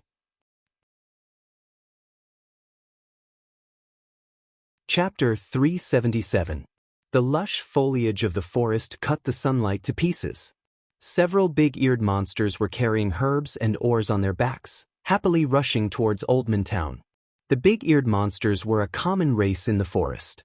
They had green skin like the orcs, were short, weak, and stupid, and mainly ate vegetarian food. Although they had very sharp hearing, they were naturally very timid, so they were the lowest-ranked race in the forest. They couldn't even compare to low-level spirit beasts like the mouse and rabbit races, so they were always bullied by other races. This made the big-eared monsters not dare come into contact with other races, so they could only steal things like stealing things, stealing medicine fields, and etc. However, the big-eared monsters were very happy recently. This was already the fourth time they were on the road to Oldman Small Town. In Oldman Small Town's fair and safe trading environment, even a weak race like them would not be bullied by others. Now they could bravely take out their treasures to exchange for urgently needed items. What should they exchange for today? Canned food? Weapons? The big-eared monsters were arguing with each other as they walked. Who knew what sound their sharp hearing would catch at this time? When the big-eared monsters looked over, they were instantly scared out of their wits. With a sharp cry, they turned to run. In Oldman Small Town's canyon, there were beautiful and elegant snow-white unicorns that were currently surrounding Oldman Small Town. These demon beasts were like white jade sculptures. Their bodies were filled with a strong and explosive beauty. They were simply like works of art, truly worthy of being spirit beasts that often appeared in literature and poetry. Unicorns were high-level demon beasts with intelligence, so their strength could be seen through their horns. In a normal situation, a normal white horn was equivalent to a level 2 demon beast. If it had a silver horn, it would be equivalent to a level 3 demon beast. If it had a crystal clear light gold horn, it would be a level 4 unicorn king. Around 3,000 white unicorns were neatly surrounding Oldman Small Town. Their numbers were this large, it could be called a unicorn army. Other than that, there was an elf holding a bow sitting on the back of each unicorn, staring at Oldman Small Town like a tiger watching its prey. Those big-eared monsters that ran away in fear? Not a single elf would care. When the elves arrived, it was unknown how many weak creatures like the goblins, and Bigfoot were scared. It also alarmed the powerful creatures like the ogres and high-level spirit beasts. But the scale of the unicorn army was too big. Even if they didn't flee in fear, they wouldn't dare to do anything to the elves. Everyone was confused. On the edge of the forest of chaos, why were there so many elves appearing? The elves were one of the main powers in the forest of chaos, and they did not like dealing with other races, so they would not attack other locals for no reason. What was going on this time? Grandfather! A young elf around 14 or 15 years old, wearing green wooden armor and holding a thin spear, was asking an older elf for permission to fight. We've received accurate information. Little Princess Vivian has been kidnapped here. Let's charge in and rescue the little princess. This elderly elf didn't appear to be as old as his seniority. There weren't many wrinkles on his face, but his eyebrows and hair were grayish-white. His aura was steady and deep. Although he was riding on an ordinary unicorn, his temperament was especially outstanding among the many elves. The little princess was kidnapped? Who in this world could kidnap her? The elven great elder didn't need a brain to guess what had happened. The elves were not a race that liked to fight, so there was no need to kill. This small town was just a trivial outer power. It couldn't cause any waves in the elves' eyes. They might as well capture the little princess first and then properly investigate the matter. Greyheart, don't be rash. The little princess has a rebellious personality. Do you want her to run away again? The elven great elder understood Vivian's personality very well. To deal with this little princess, he could only guide her and not use violence, so he ordered, "Go to the small town in front and report. If you don't want innocent people to be harmed for no reason, then immediately bring out Princess Vivian. The elves are a race with a long history, so if you don't use violence, then use it. I believe that the kind little Princess Vivian doesn't want innocent people to be harmed because of her." The elves immediately went to report. The elven young man Greyheart was a bit unsatisfied. This is just a small tribe on the edge of the forest. We are noble and powerful elves. Why should we be polite to these lowly forest races? Everything exists for a reason. We can't kill people just because they are lowly. The great elder seemed to accept that humans and spirit beasts were low-class races, just like ants and beetles. He proudly said, "It is because we live among these lowly, ugly, and dirty races that the elves are more elegant and noble. So, we can't easily destroy the traditions of the elves. This is the biggest difference between us and the races of the continent." Greyheart's mouth fell open. "Don't say any more." The great elder cut him off. "We are only investigating the matter of Aubersen's immortal herb being stolen and Princess Vivian running away from the tribe. We won't involve anything unrelated." Vivian, Chu Tian, and Meng Ying came out. "This is bad." Vivian saw the elven elder sitting on the unicorn in the distance and her expression instantly changed. "This is the Tree of Life tribe's great elder." Vivian had been staying in the Tree of Life tribe before she ran away. The Tree of Life tribe was not an important place for the elves. It couldn't even be considered an elven city. However, the location of this tribe was said to be the origin of the elves and was the ancient ancestral land of the wood elves. So, although it wasn't flourishing or strong, according to the elves' traditions, each elf needed to live in the ancestral land for a period of time. They would receive teachings and learn the rules of the tribe. Once they reached adulthood, they would be sent to various tribes. This period of time was very important to each elf. Vivian was the Elven King's youngest daughter, but she actually ran away from the ancestral land and stole the tribe's elder's immortal herb. This matter naturally caused a large stir, so it created a very bad influence on the elves. Greyheart revealed a look of joy when he saw Princess Vivian. "The princess has left the tribe for 2 months and almost the entire elven race is looking for you. I think it must have been a despicable human who tricked the princess, so this kind of thing happened.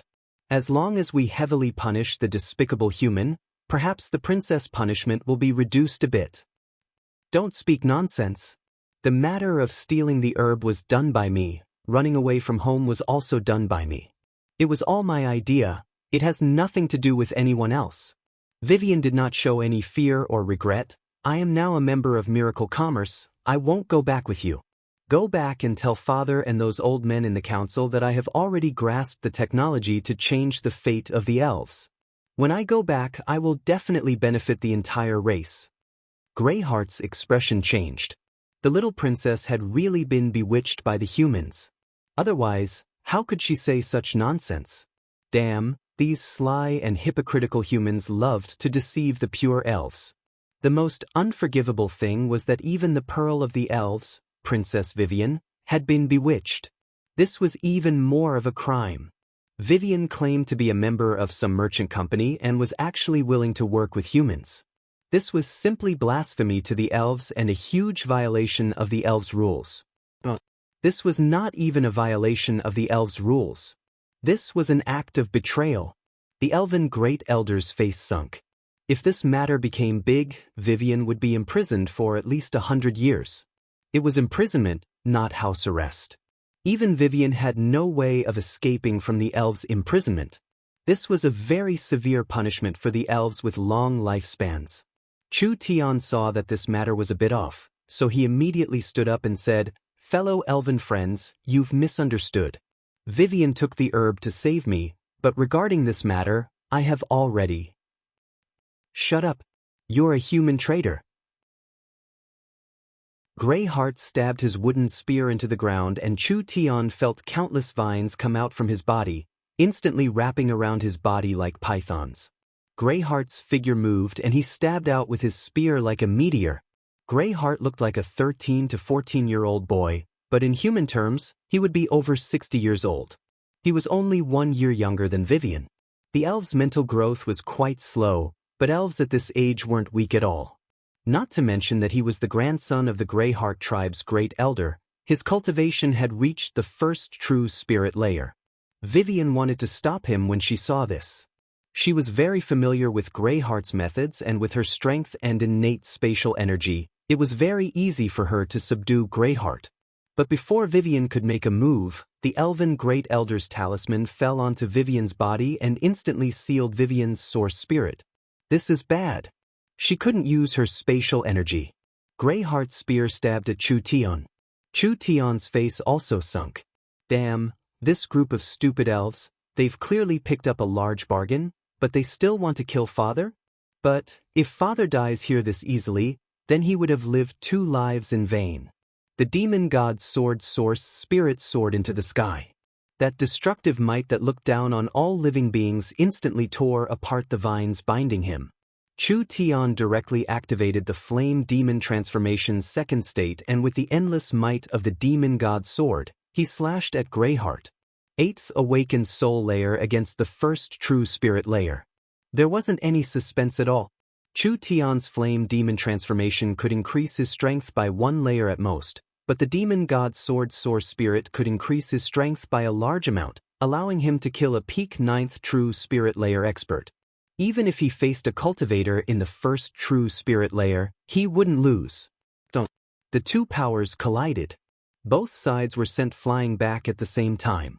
Chu Tian was at a slight disadvantage, but Greyheart's wooden spear had already been ignited by the netherworld ghost flame. Such an evil power! Greyheart was secretly shocked. Princess Vivian, with your noble status and bloodline, how can you be together with these lowly races who are famous for their hypocrisy and despicableness? Moreover, they are people who practice evil arts and have evil intentions. I think he wants to use your status to deal with the elves. This accusation was becoming bigger and bigger. Chu Tian felt like he should just change his name to Black Pot Chu. Chapter 378. Could the elves be as rude and unreasonable as you all? These elves were making a move in front of Oldman's small town. What would the people of the small town think? Ying was too weak and couldn't help, so she could only angrily curse. You're blaming good people based on your assumptions. I thought the elves were a civilized and friendly race, but you're no different from the ogres and orcs. The elves' faces all changed. The elves had always been the most noble, elegant, beautiful, and civilized race on the continent, but now there were people comparing them to the ogres and orcs. This was a direct blow to the elves' pride. Meng Ying loudly shouted, "You can kill me, I can't beat you, but I still have to say that I was wrong about you all." This human didn't seem old. She was also a beautiful and innocent girl. The elves had a habit of judging people by their appearance. They believed that only those with a beautiful heart could have a beautiful appearance. It was because the elves had pure hearts that each elf looked pure and beautiful. Because of this, when he saw Meng Ying, his first impression of her was quite good. He couldn't kill her just because of a few words, otherwise he wouldn't be any different from the orcs and spirit beasts, those rude and powerless races. Ying is right. Vivian was also filled with rage. I used to think the elves were the friendliest race, but now I feel like I'm losing face. Wanting to kill someone without clarifying the situation, is this the style of our elves? The great elder's expression was uncertain, but he finally waved his hand. The elves put away their bows and he rode over on his unicorn. This brave and beautiful young miss is right. The elves are a just and kind race. Greyheart, you're too impulsive. Greyheart was anxious to absolve Vivian. After all, Princess Vivian was still this young, he couldn't ruin her entire future because of this small matter. Aren't humans all hypocritical? This was definitely the fault of the humans. The great elder slightly pointed at Chu Tian. Since it's like this, We ask Princess Vivian and you to return to the tribe and let the elves investigate this matter. Meng Yingying was not satisfied. If Chu Tian goes to the elves' territory, wouldn't he be a fish on your chopping board? What right do the elves have to judge humans? The elves have strict rules and laws. The great elf elder said meticulously, we will judge this matter based on facts and reason. We will never frame an innocent person for no reason. Yingying, you go back. There's no harm in me going. Chu Tian was very clear in his heart that if he didn't solve this matter, it would always be a problem hanging over his head. The elves were a large race, and even after several tens of thousands of years, in a world dominated by humans, the elves still had a lot of weight. Chu Tian knew that this was a race that stuck to rules and he knew how to deal with them. The only thing he was worried about was whether Oldman's small town would be affected by this. Chu Tian's mind raced as he said in a neither servile nor overbearing manner, Elf Elder, I am willing to appear in the elven court to prove my innocence. However, since the elves claim to be fair and just, I can't be sure if I'm a criminal or not before the elven court pronounces a verdict. Since I haven't been convicted, shouldn't the elves respect my legal rights? The elf elder was slightly taken aback. That's how it should be. Now that the elves have violated my property rights, I hope that the elves can make up for it. Greyheart angrily said, nonsense. This small town was built with quite a bit of effort. If the elves take me away, the small town will fall into chaos and innocent people will bleed. My property will also suffer because of this. Chu Tian clearly said in a neither servile nor overbearing manner, this is the result of the elves' carelessness. We are not enemies, so the elves should not destroy other people's homes. At least before the verdict is pronounced, the elves have the duty to protect the small town. The elven great elder was a bit surprised. The locals of the Forest of Chaos were all rude people, there was no one that followed the elves' laws. This human was speaking in such a confident manner, so the elves were not angry at all. Rather they felt that he was respecting the elves' strict and principled laws. All right, this small town has not offended the elves, so it should not be implicated. The elven great elder waved his hand. 8,000 people will be stationed here to maintain the peace of the small town until the verdict is announced. 1,000 unicorn-riding elves were left in Oldman's small town. As long as the small town did not collapse, their efforts during this period of time would not be in vain. Chu Tian said to Yingying, this is a special time, you must maintain the stability of the small town. Other than that, inform the young miss and have her come as soon as possible to take charge. Alright. Meng Yingying saw that the elves were not an unreasonable race and her heart was a bit more assured. Then you have to be careful. Chu Tian revealed a disdainful smile. What was there to fear from these pedantic fellows? Not to mention that Chu Tian did not do anything wrong, it was the elves who took advantage of him. I will make sure everything is fine. Yingying, be assured. Vivian also said with an apologetic expression, I will prove Big Brother's innocence. Chu Tian rode the unicorn and left with the other elves. The Tree of Life tribe was very far away. Vivian could not feel it with her spatial abilities, but riding the unicorn made it very clear. Even with the unicorn's agility, it would take several days and nights to reach the Tree of Life tribe. The Tree of Life tribe was said to be the ancestral land of the Wood Elves and could be traced back to the Great Ancient Era. In the legends, the ancient Tree of Life was over 1,000 feet tall and could cover several miles. It grew in the Great Ancient Era and could be considered a spiritual god. It was this mysterious ancient tree that gave birth to the ancestors of the Wood Elves. Of course, the ancient Tree of Life no longer existed. It was said that when the Great Ancient Era collapsed, the ancient Tree of Life was torn apart, leaving behind a complete elven race. Because of this, the elves were one of the most ancient races on the continent. However, because the elves had a long history, this long history became a burden for the elves. All kinds of complicated rituals and ceremonies filled the elves' lives and all kinds of pedantic ideas filled the elves' minds. The elves had a long lifespan and a low fertility rate, as well as rich emotions, which made them tired of war. They loved music, painting, carving, and poetry, pursuing a high quality of life, so they stood aloof from worldly affairs. Moreover, They rejected foreign cultures and never came in contact with other large races. The elves were beaten back by the spirit beasts and the rise of the humans. This was an inevitable development of history. However, the elves did not see this point. The elves were still one of the strongest powers on the continent, and there were elven tribes scattered all over the continent. They still thought that the elves were the strongest, most elegant, most beautiful, and most noble race on the continent. The Tree of Life tribe in the Forest of Chaos was only the elves' ancestral land. Some talented elves or important elves would be sent here when they reached adulthood to bathe in the moon spring water and receive the teachings of their ancestors. In the end, they all had to leave. The ancestral land was protected by a large array that could not be broken and was very safe. However, there were no regular elven armies stationed here because there were many other tribes around the Tree of Life tribe. They were all allies of the elves in the forest, and there was a tribe that had been allies with the elves for generations. With the protection of these tribes, the Tree of Life tribe did not need any soldiers at all. When Chu Tian was on his way to the Tree of Life tribe, he also saw these strange races. These guys looked like tall trees. Most of the time, they were in deep sleep. Occasionally, one or two of them would be awake. They could transform into human bodies and could even walk normally like humans. There was no doubt that these were the Trey-ants. The Trey-ants were an ancient and mysterious race. It said that the Trey-ants grew from roots buried deep underground after the Tree of Life was destroyed. In a sense, the Trey-ants had a deep relationship with the elves.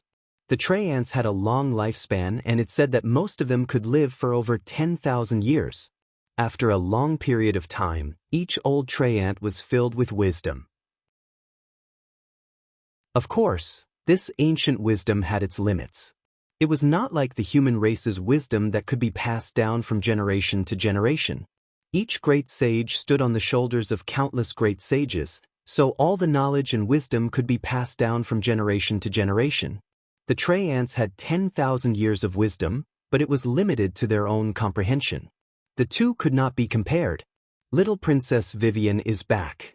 The elven tribe was filled with noise as countless elven children came out from all directions like nimble monkeys. They all stood on the branches of the trees, and each of them had pure eyes as they looked at the returning unicorns. The matter of Vivian had blown up. She had now become the villain of the entire elven tribe. These elven children were very shocked. This Princess Vivian, who played with them every day, actually had the guts to escape the tribe. This was a great crime. Who is that person? Why does he look familiar? Isn't that Chu Tian? The elves were in an uproar. They recognized at a glance that the human riding the unicorn that followed the elves back was the human swordsman they saw in the movies, the brave and righteous Chu Tian. Chu Tian, is that really you? I never thought that I would really see you. Chu Tian, do you speak the elven language? These elven children did not understand the situation at all and all ran up to greet Chu Tian. A few of them even jumped onto the unicorn that Chu Tian was sitting on. Chu Tian greeted them in fluent elven language, "Hello." The elven children were all stunned. You speak the elven language so well, I thought that humans did not understand the elven language. Chu Tian did not expect that there would be so many little admirers in this place. You're tuning in to the Passion Pages YouTube channel. We're so grateful for your support, and don't forget to subscribe to join us on this incredible journey through captivating stories. Your generosity through donations truly makes a world of difference, as it's the primary source of revenue that allows me to expand and enhance this channel for you. Thank you from the bottom of my heart for being a part of this adventure.